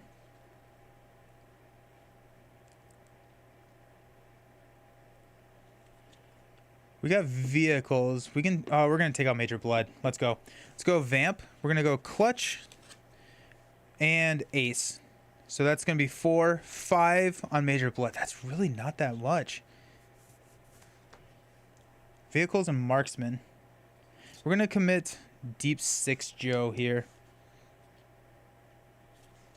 So that's gonna be +2. So it's 2. Oh wait, and no, this is actually 3, 6, 7, 8.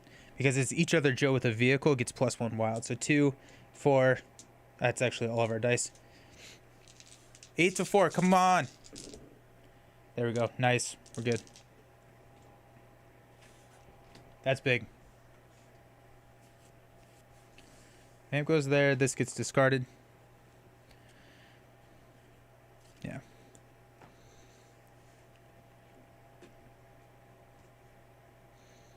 We're going to take the Vamp, Jinx, and a GI on Overwhelming Force for 5 dice on 3. Okay, we got 4 successes there. So we get to discard that. And we'll trash this GI. We got 3 that we can spend.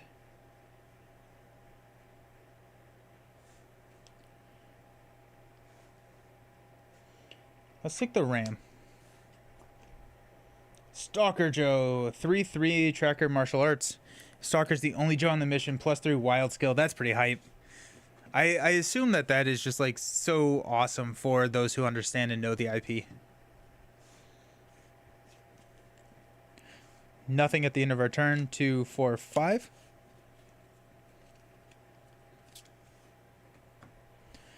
Nothing at the start of our turn. We got stealth and martial arts.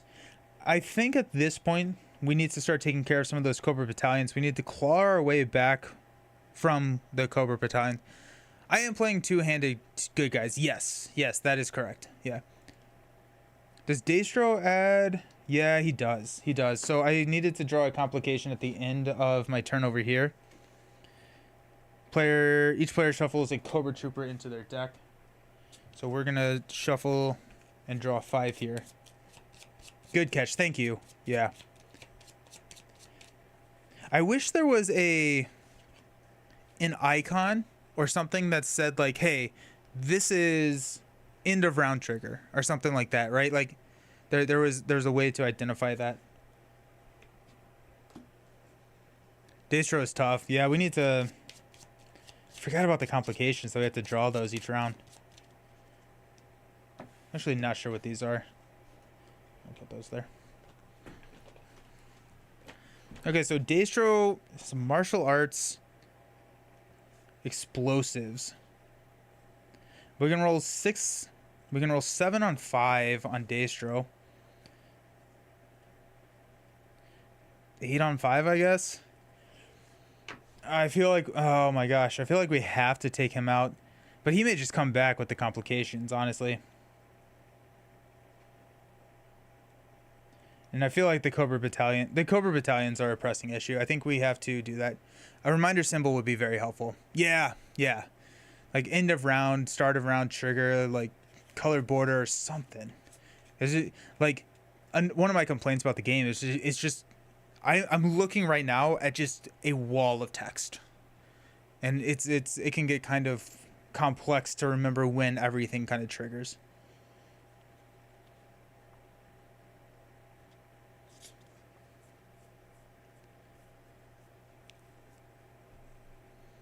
Okay.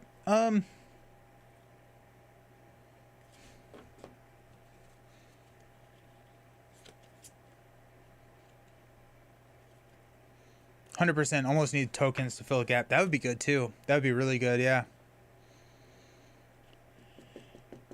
Alrighty. Okay. Daystro is drawing us complications. We have to go after the battalions. Let's go Vamp. Torpedo Joe. We'll roll 6 on 2. Well, actually, hold on. We could Drone Strike Daystro.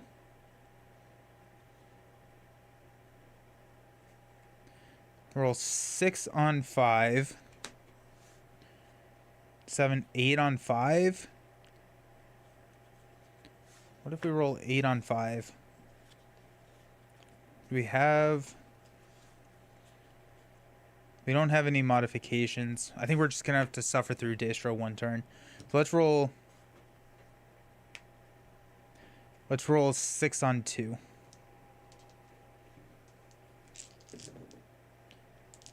We would have easily destroyed Daystro.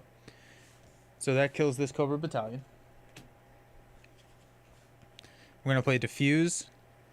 Reduce this by 1. I think we're going to take the Ram with the GI on another Cobra Battalion. So if it's part of its... So we get +3 recon. We're going to go 4. And we got the success there. Kind of cleaning that up. We've got 2, 4, 5. Actually, I'm going to have destroyed that one, I guess. We're not going to kill the GI, but we're going to buy the sniper rifle. Ooh, okay. Alrighty. Yeah, we got this.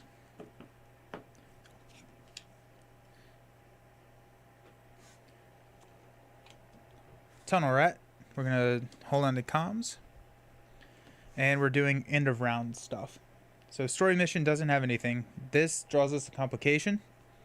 Story mission, you cannot use utility cards to affect this story. Okay.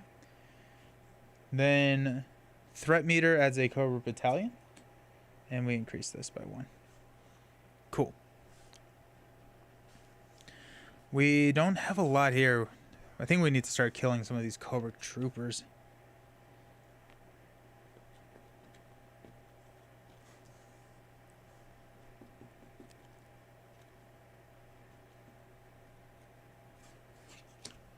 Never drew. Okay. Let's take a Vamp. Let's roll 3 on this one. The dice giveth and the dice taketh away. Ow. Oh, that's tough. I got 2. I don't know if I'm buying anything here. I don't think... Service rifle could be kind of nice. But I mean, like, we're looking at... I don't hate the deck. We just have so many Cobra Troopers. We're actually going to take a service rifle just because of how many Cobra Troopers we have.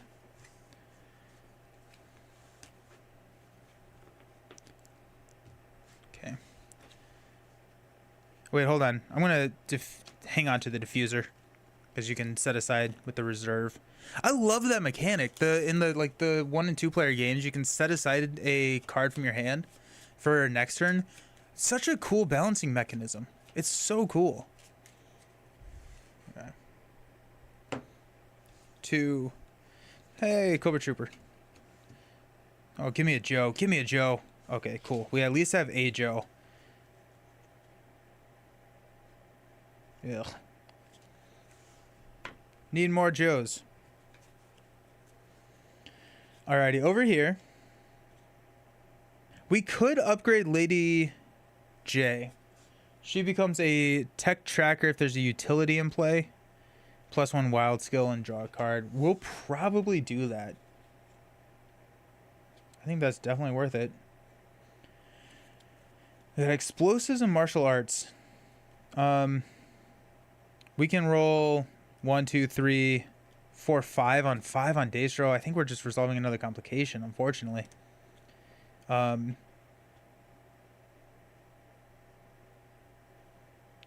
Trooper's going to come out. Let's take a Vamp with a Lady J and GI. And we're going to take on a Cobra Battalion covering the C. So we're rolling 3 dice. Oh, we got 4 successes. Let's go. Yeah, design your next hand with the cards you buy plus the reserve. It's really cool. Yeah. We're going to hang on to the GI because I want the money. We're going to take a Vamp GI against the Cobra Trooper here. Haha, we got the success. Let's go. I was not expecting to get that. We're going to go ahead and just play the sniper rifle. We'll hang on to comms, but we got 6. So we will swap and upgrade our promoter leader.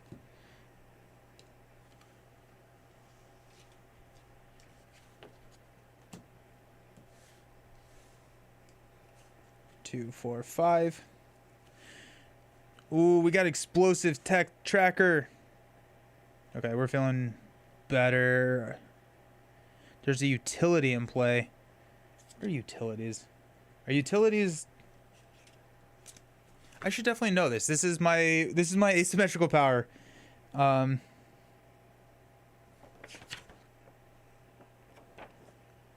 they the white or the black cards? I think they're the white cards. Or actually, no, they're the gold cards. They're the gold cards. Yeah. They say utility on them. That makes sense. Okay, so story mission, nothing. We're going to draw a complication from Daystro. At the end of your next turn, fail the current story mission and discard this card. It's coming in with a tracker. We're going to take it over here. We got a +3 tracker. We're not going to be able to take out the Cobra Troopers. No, we're going to give it over here.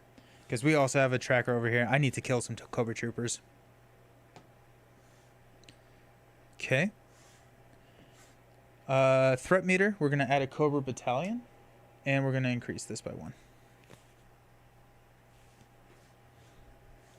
Alrighty. These two come into play.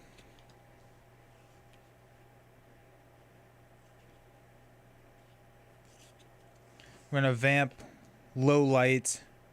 We're going to take on a Cobra Trooper. So we're rolling 4. 4 to 1. There we go. Nice. There goes the Cobra Trooper. Clawing our way back out. I'm going to defuse. And I'm going to hang on to second effort. So that's going to be 3. Which we're not going to buy anything.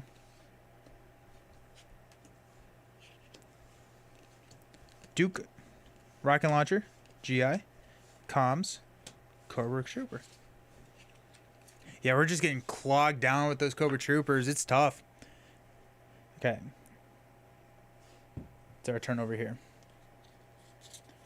Cobra Trooper comes in. We got tracker here. We definitely want to take care of that. We got explosives. No, we're gonna work on some side missions still. So let's go 3 tracker. If there's a utility in play, there's not, but we do want to start buying utilities. I should have been thinking about that. That's on me. Let's go 4 to 2. Come on. Oof. Oh. We'll second effort, re-roll a dice. Yes, let's go. Okay. That was very close. Okay, Vamp goes back. Kind of want to run. I want those utilities now. Actually, let's go comms. Let's explosives, recon, tracker, martial arts. Let's trash here. See if we can get a. Oh, the killer whale. That's cool. Alrighty. Yo, how's it going? Are you winning? No, I don't think so. I think we're we're slowly drowning in quicksand. Where, like, we haven't accepted the loss yet. We still think we can claw our way back out, but I'm not sure how realistic that actually is.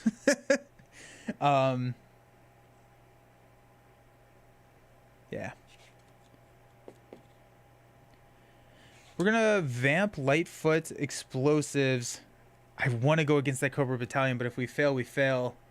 I think at this point we're gonna go against the Cobra Trooper. If I roll 2, I'm gonna be mad. Okay, sweet. We got 1. Cobra Trooper. Sweet. We got 4 that we can spend. We're just not gonna spend anything. How are you doing, Ryan?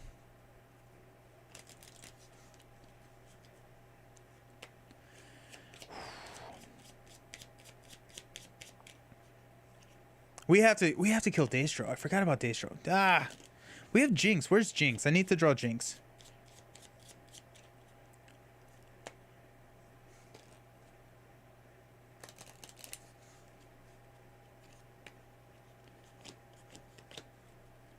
Okay, so we're gonna resolve a complication.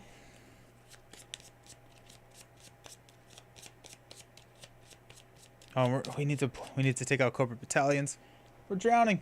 At the end of your next turn, fail the current story mission and discard this card. It's a tracker.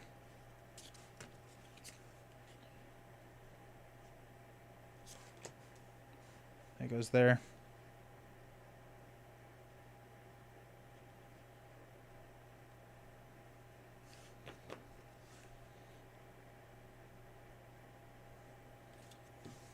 We'll give it over here. Okay. What's the story mission? The story mission, the story mission is any 1 skill, and it's a 7. We cannot use the utility to. But if we succeed, we get to defeat all the Cobras. But we have to match the difficulty exactly, re-roll all the doubles, and start it with a leader. So we have some things to do before we go into that story mission, unfortunately. Okay, so the Cobra Trooper comes here.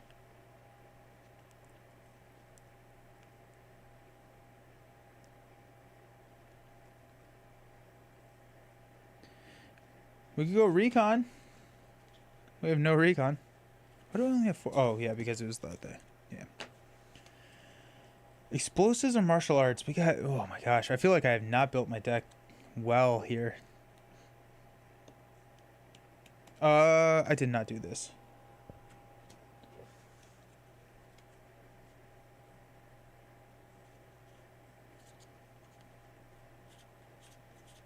I feel like Cobra Battalions are an issue.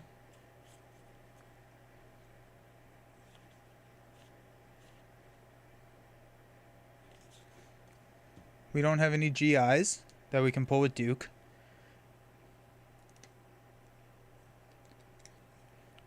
We only have 4 money. Yikes.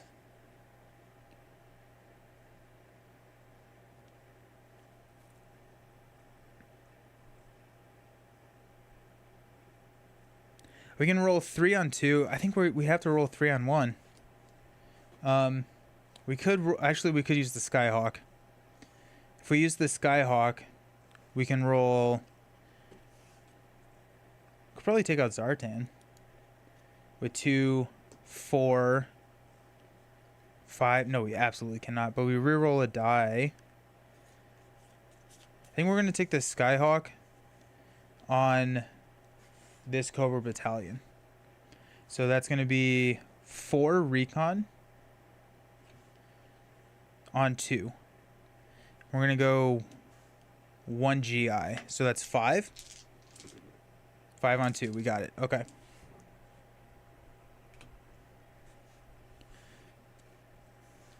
We're going to trash this GI. What are your thoughts about Elder Signs versus Arkham Horror? I've only played Elder Sign on the app like half a game. And are you talking about Arkham Horror the LCG or Arkham Horror the board game?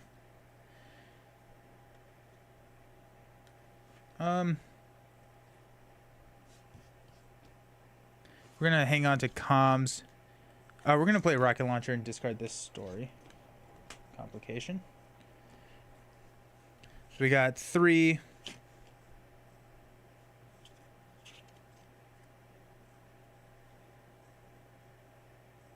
We're gonna hang on to second effort. We're going to cycle killer whale into leatherjack. Our 3, we're gonna buy the shark.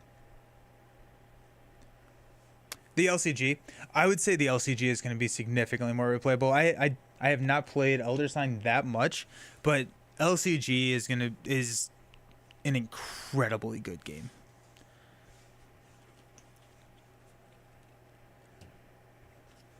Alrighty, 2, 4, 5. Let's go. Come on. There's martial arts and tech.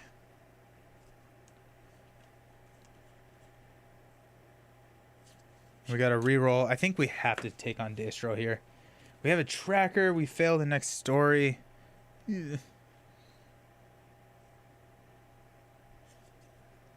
Is Sergeant Slaughter in this game? I don't know. That may be a question for Angus.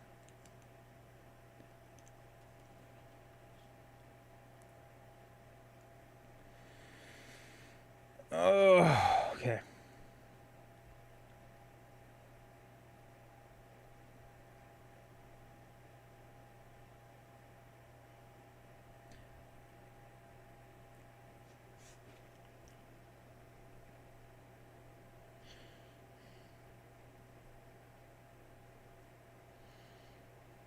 None of these have tech either. We're gonna take a shark with a GI. So that's going to give us 3 plus 2 tech, so 3.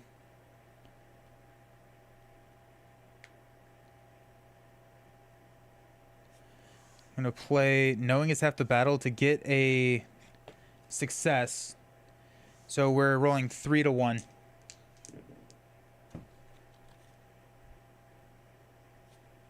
Shoot. Okay. Well, that's kind of exciting. I guess we'll play Recovery Signal. We'll return GI to our hand. We'll take a Vamp against a Cobra Battalion.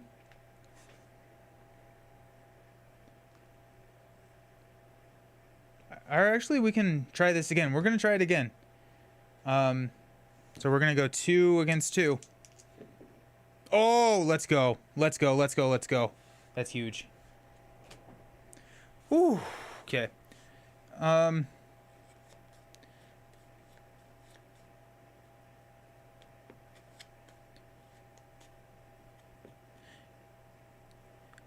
This mission fails, you can defeat one side mission control as Leatherneck. He's a marksman. We're going to trash both of these GIs. I'm going to spend 2 to buy disarm.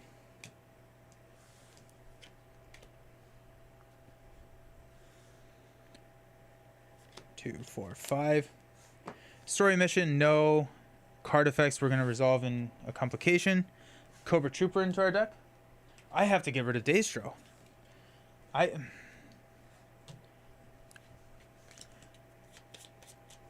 No Sergeant Slaughter, unfortunately. Is he in one of the expansions, do you know?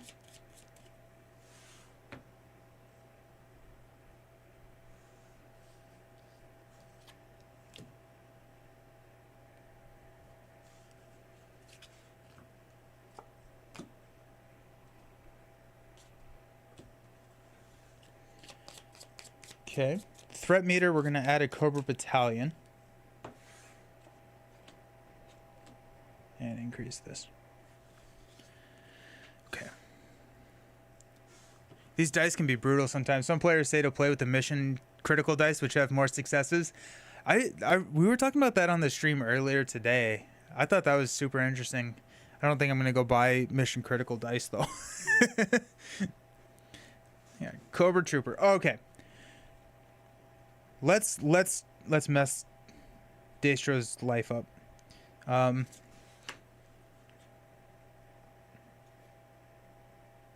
Let's go. Okay. Ramgum's here. So we're going to take on Daystro with the Vamp. we're going to commit Jinx for a 4 martial arts. We're going to commit Lightfoot for a 3 explosives. Right now we're rolling 7 on 5. We have a re-roll.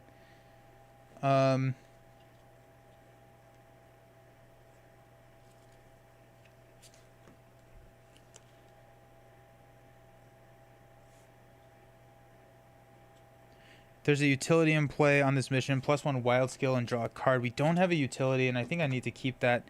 I don't want to roll 7 on 5.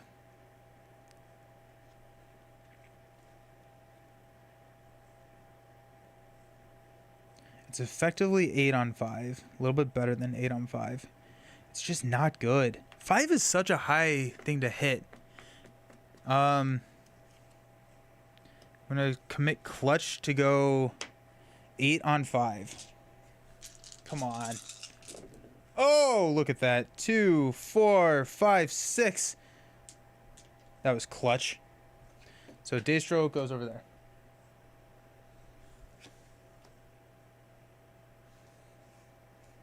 Beautiful. Beautiful. Okay.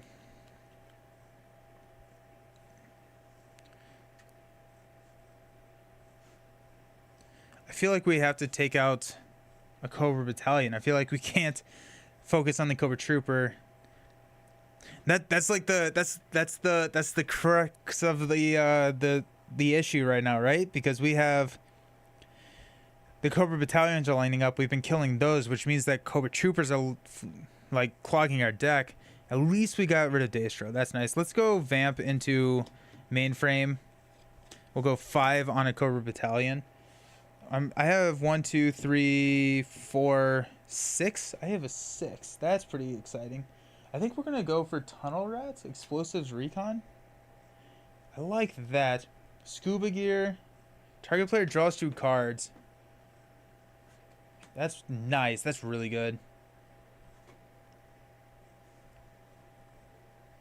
We also haven't seen... Oh, I guess this is the tank.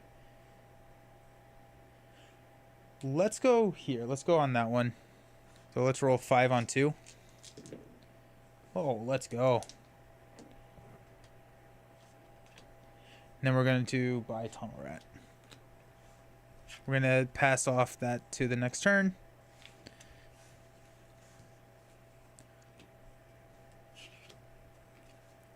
Two, 4, 5. Okay. Alrighty. Okay. Feel like we're getting somewhere. There's a utility in play this mission. Draw. If you defeated a Cobra Battalion this turn, draw a card. Can I just play Disarm? Anytime, I guess? We have a Tech Tracker. Tracker's there. Tracker's there. I think Sergeant Slaughter could be in Raise the Flag, which just came out. So the first campaign. Oh, there's a campaign expansion. That's cool. I don't think I knew that. That's cool. I feel like I think it's time to go for Tracker. We go here on Zartan.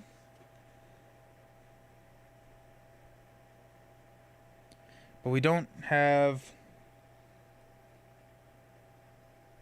Yeah, I mean, like, this is the time to do it.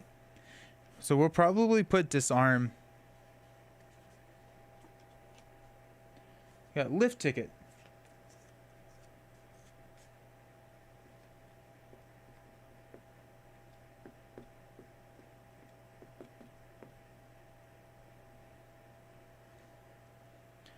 It's like, if I want to kind of go after a side mission, because then I can reduce the threat.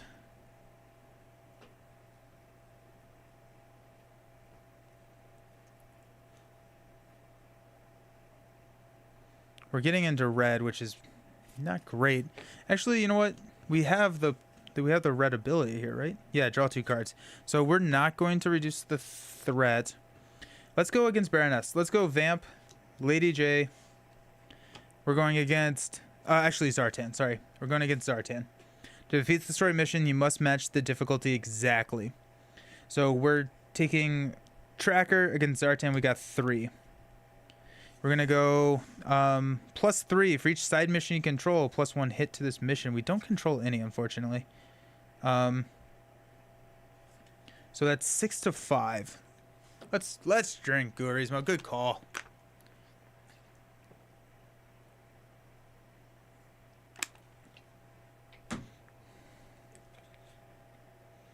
Six to 5 is so tough.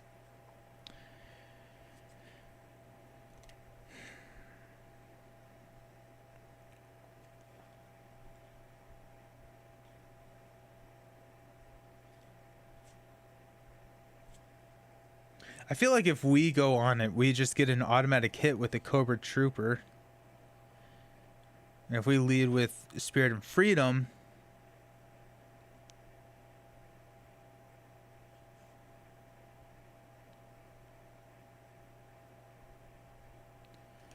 but then we're not like doing anything. We do have a reroll. We don't have a reroll over here. So I think I can play this utility at any point, right?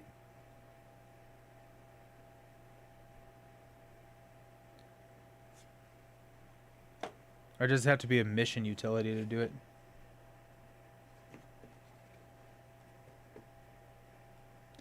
I'm rolling 6 on 5, which is not good. If I go here, it doesn't work.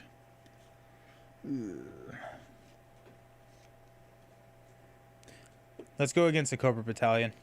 So let's go here. Any one skill. We'll choose Tracker. We're rolling 3 on 2, which is not even any better.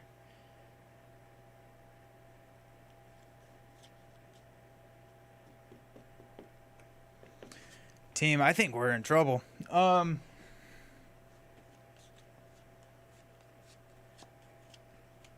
Wonder if Sergeant Slaughter would be a separate license because of the guy who continued it with in wrestling, like Mr. T. Oh yeah, maybe.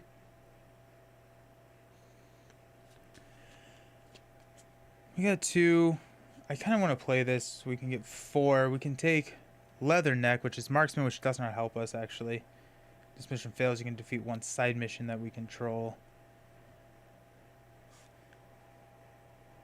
Covering up inspiration. We could just try and grab inspiration. I think... When can I play text? Or when can I play utilities? I don't think that this is going to tell me what to do, but...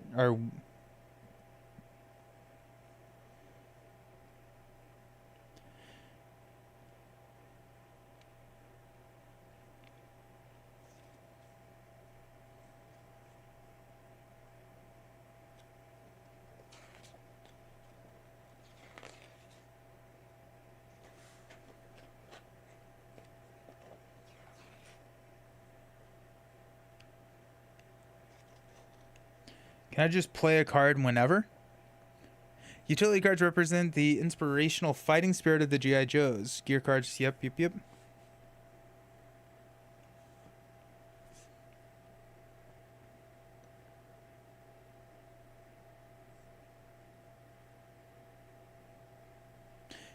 can only be played on your own turn. So yeah, we can play it if we want to. Hey, Brian. Renegade seems to have the license for Sergeant Slaughter since he's in Mission Critical G.I. Joe. Okay. How many missions have I done? This is mission 6 here. Or I guess like, yeah, story mission 6. Okay, so I'm just going to play this. We're going to draw a card. Okay. Cobra Trooper. That did not help.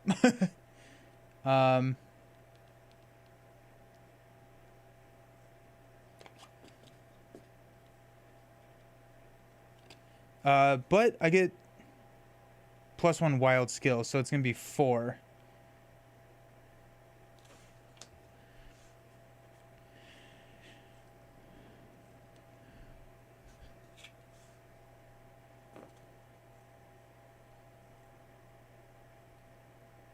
So we can go 7 on 5 with a reroll. 7 on 5 with a reroll. I don't love it.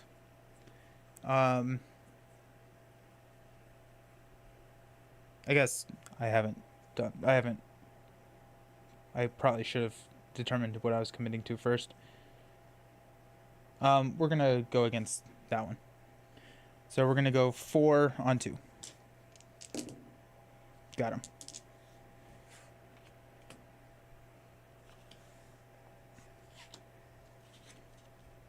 We're going to hang on to Diffuse. We got 4. We're going to take Inspiration. Halo Jump. Nice.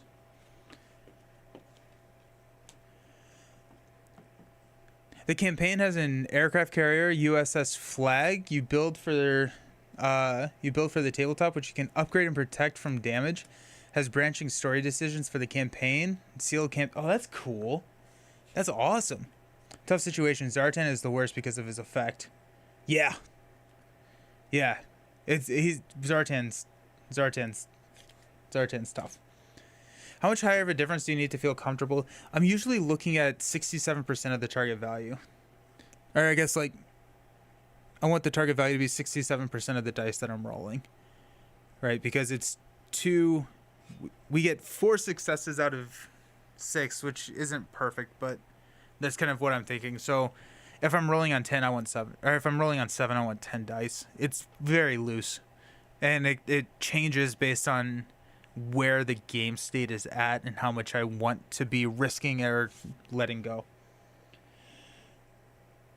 Okay. So we're at a Cobra Battalion. Increase this into the red. Okay. But that's fine.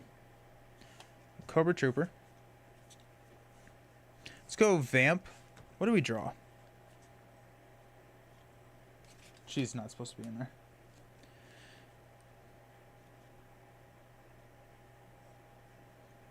Okay. We're going to go against Zartan. We're going to go Tracker or Recon. We're going to go... are we... We really are not... Oh, yeah. Ooh. We're going to go Recon.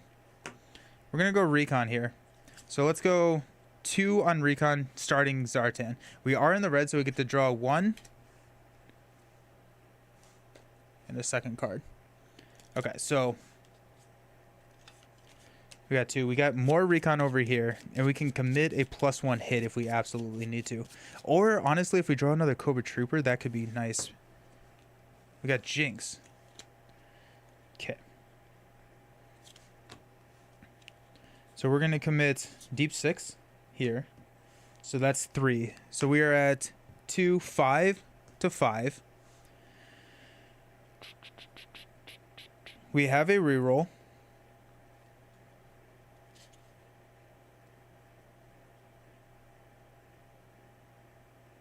We're going to commit this. This is Tracker, where we're going Recon, so we get 1.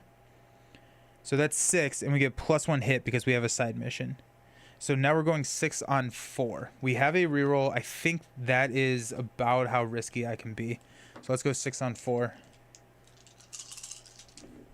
Let's go. Let's go. That's exactly 4. Beautiful. That goes over there.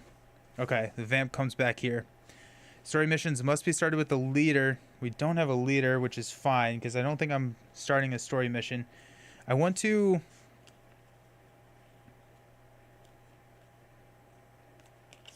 Let's go Vamp on the Cobra Trooper with Ace. So that's going to be 2 on 1. We got him. Here's our tempo, team. Here's our tempo. We're going. We're getting it. Let's go Vamp Jinx on a... Oh my gosh, we have so much money too.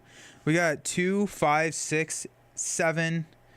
We potentially have 11 money. Hype. I think we want to go... Probably the Tomahawk. So... Or the Scuba Gear. Scuba Gear's really decent. So let's go here. We're going to go Service Basic Rifle Jinx. We're rolling 5 on 2. We got it. Let's go.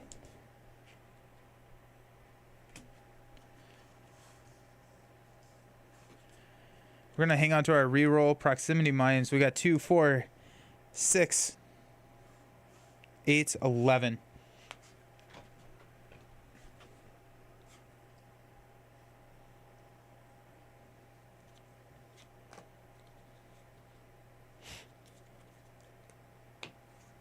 We're going to take a scuba gear,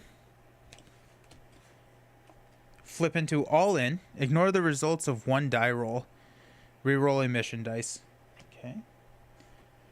Do we take the tomahawk here? Or we don't have vehicles in this deck.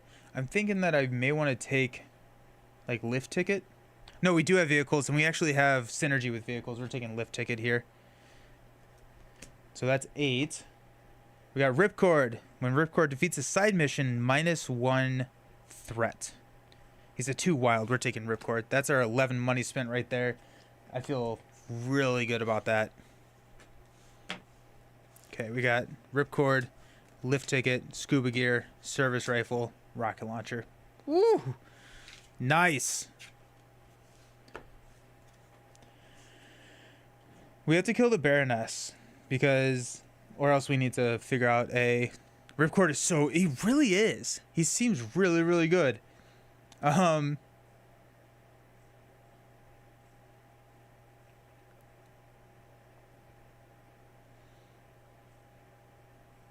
We're going to go out after a side mission. Do we have a leader over here? We don't. I think we're going to go after a side mission with our ram. Because I want to start... oh, we got a Cobra Trooper. That's a great side mission to go after. Let's go ram with the GI. So we're going to be rolling 4 on the Cobra Trooper. We got him. There goes that Cobra Trooper. Ram comes over here. We're going to toss the GI. I'm going to play Diffuse to reduce our threat.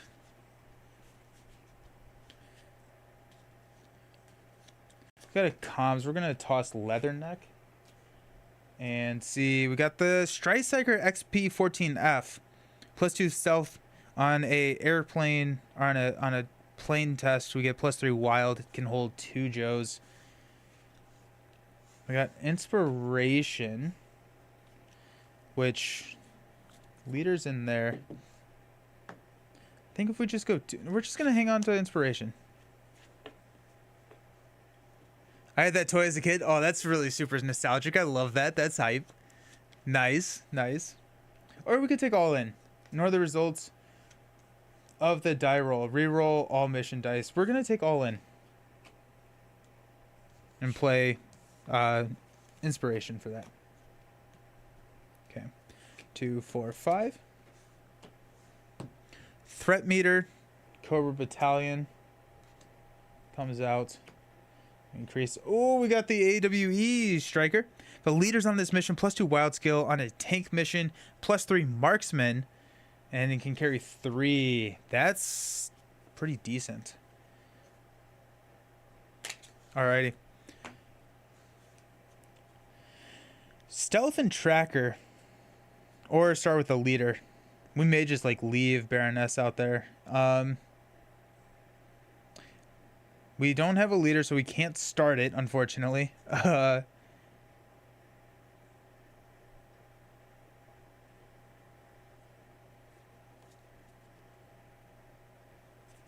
we have... where's our leader? We have our leader in our discard pile right now.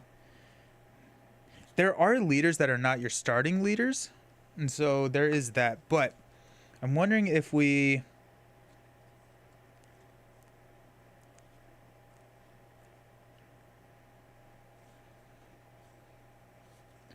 we're just going to clear some side missions, I think.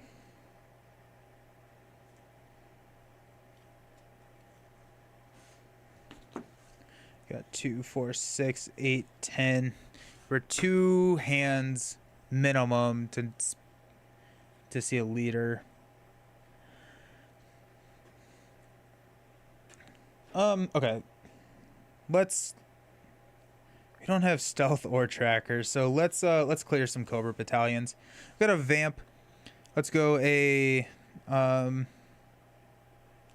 Ripcord, 2 wild. So we're 2 there.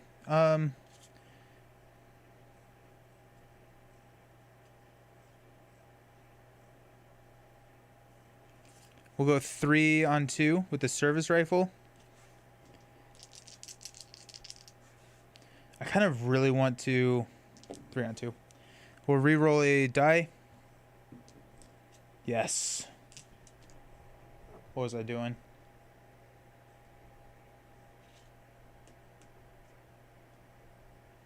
Halo jump seems pretty good. And killed that one. Ripcord defeated a side mission, so that goes down. I'm gonna. We got. I'm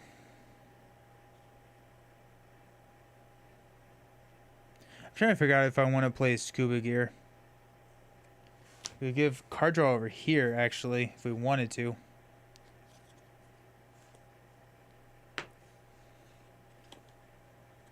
Let's give target value or card draw 2 over here.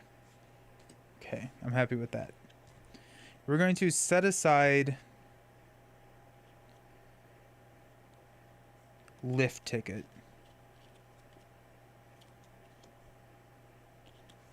Where I got rocket launcher. So 5, 8 total. I'm going to take AWE. Rock and roll, Joe.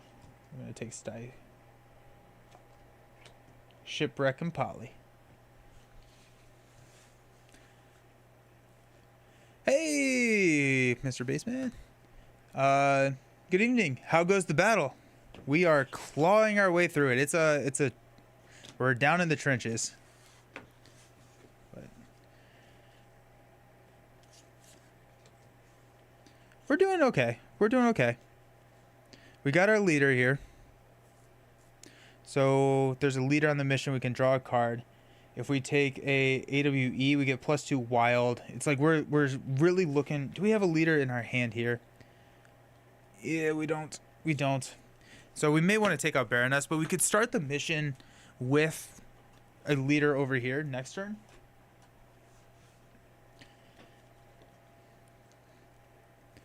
Let's take out Baroness. We got stealth and martial arts. Oh, we got a lot of stealth. Let's go. That's pretty exciting. We could take the Sky Striker, right? We're rolling 6 on 4. We have a sniper rifle for +2.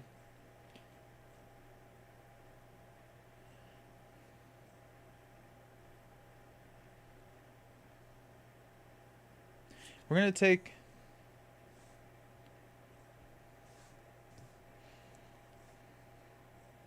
No, we're gonna take the vamp. I'm gonna take the normal vamp. We're going to go muskrat. We roll 5 dice. Each double. Oh my gosh, we got 2 hits on the double. Let's go. So 2 hits here. I'm gonna commit a GI and a torpedo. Ooh, we're not gonna commit the GI actually. Just the torpedo. So we're rolling 6 on 2. We're not gonna commit over here. 6 on 2. Let's go. There goes the Baroness. Some nice little tempo. Okay. Now we're going to use the Vamp GI to take out this Cobra Battalion here. So it's a 1.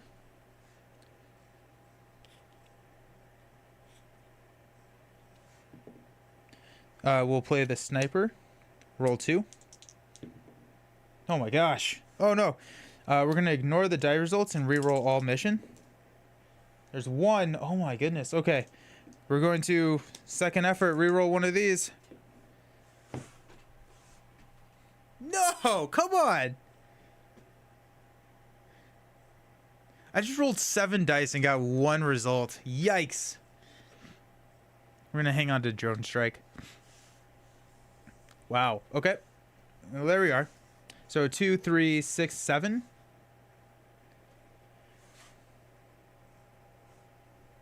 We got recon and marksman. We got recon. We're gonna grab rock and roll Joe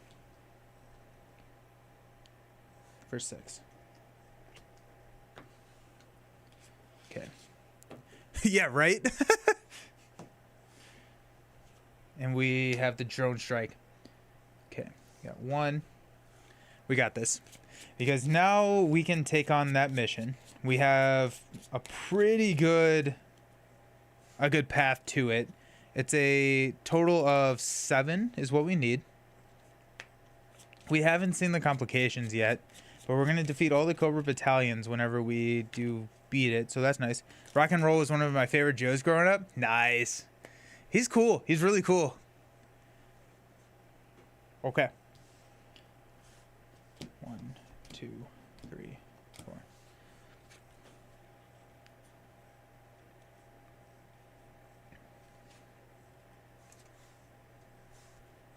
We've got All In as well. We got Drone Strike. We're feeling good. We're feeling really good.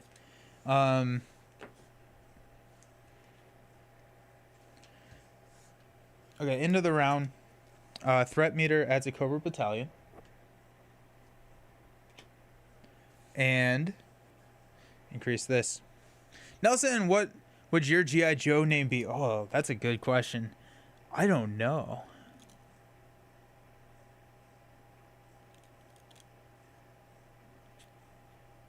Ooh, that's a fun question. I have no idea. Huh. I have to think on that one. Oh, it's David. Oh my gosh. Hey, David, how's it going? Full Nelson? Yes, 100%. That's exactly what it would be. Neuralink Nelson? Ooh, that's fun. A Neuralink Nelson is fun. I like Full Nelson. I feel like Full Nelson is cool. Nice to see you, David. Have you played this? Have you played this game yet? I assume yes. I like the alliteration of Neuralink. I do too. I do too. But Full Nelson has its... You have not? It's good. It's very, very good. I'll bring it. I'll bring it. It's just... I was a little skeptical going in because G.I. Joe is not like my favorite IP. But like the mechanics are very solid. Okay, so we're going to start this mission. Let's do it. We're going to go with the AWE Striker. We're going to start it with Duke. So if a leader's on the mission, we get +2 wild skill. We get +3 marksman. Because we are on a tank here. Oh, we also have marksman here. Let's go Rock and Roll Joe. So we have that. And let's go...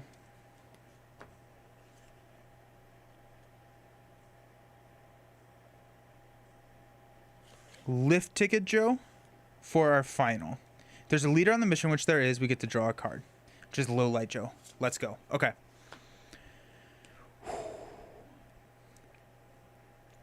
Here we go. So we're going marksman. So we have 3, 4, 5, 8. We're going 8 to 7.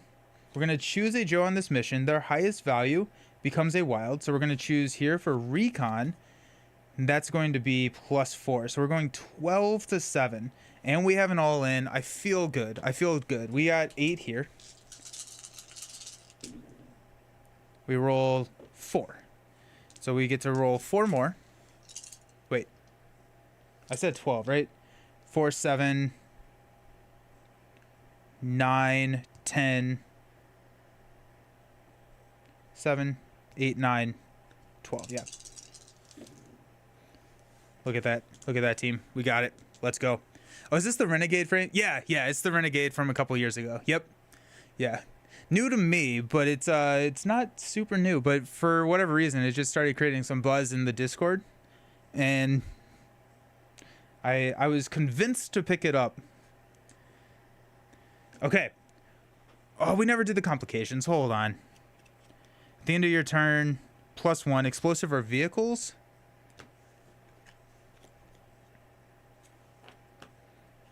I'm going to give that over here to this. And then we've got... Put Daystro into play.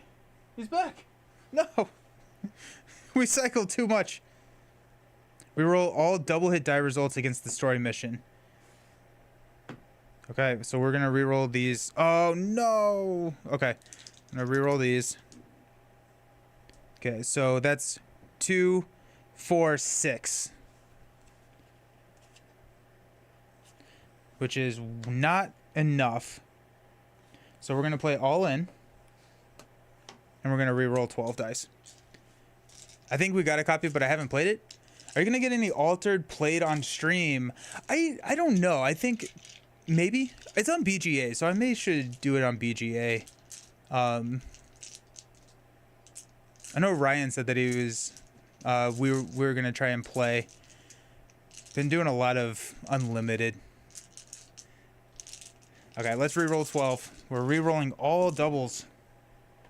So we got 1, 2, 3. Reroll the double. We roll 4. Reroll that double. Okay, so we only got 4. I don't think there's any way I can modify it. Nope. Okay. So shuffle the Cobra officer and put 1 in at random.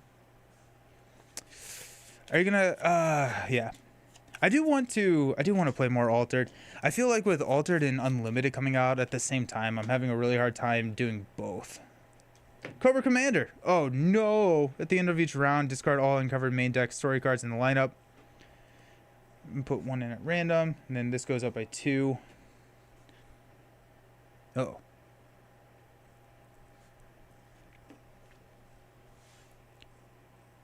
Oh wait, I got 2 extra because it was a wild skill. Oh, is that what, 4? Okay, well, that's fine. Uh-oh. Okay, so all of these go away.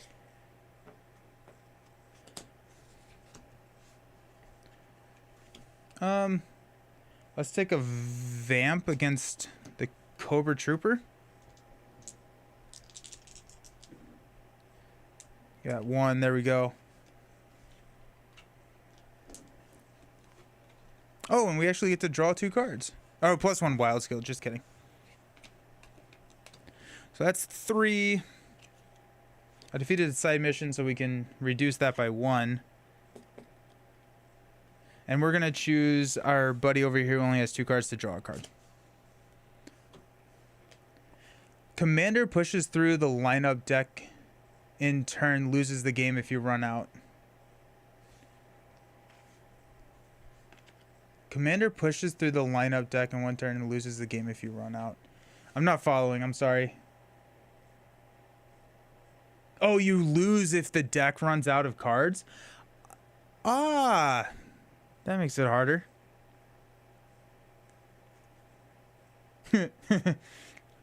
We've lost this game, but here we are. Let's try it. What's the worst that could happen? We've got 3.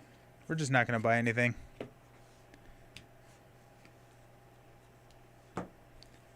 The end of each round, draw a complication. End of each round, discard. End of your turn, 1 threat. Explosive or vehicles. That is a side mission.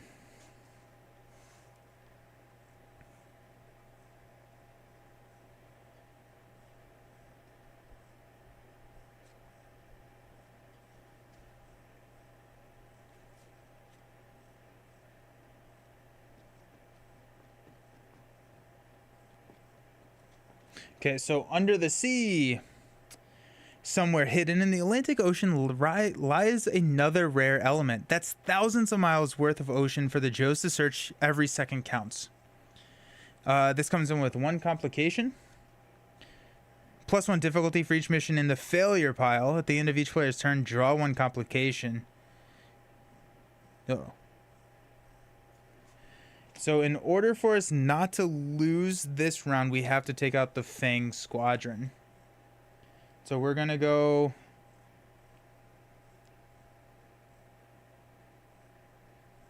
Explosives or vehicles. We're going to go +3 vehicles. With a Lady J. So that's 4 on 3.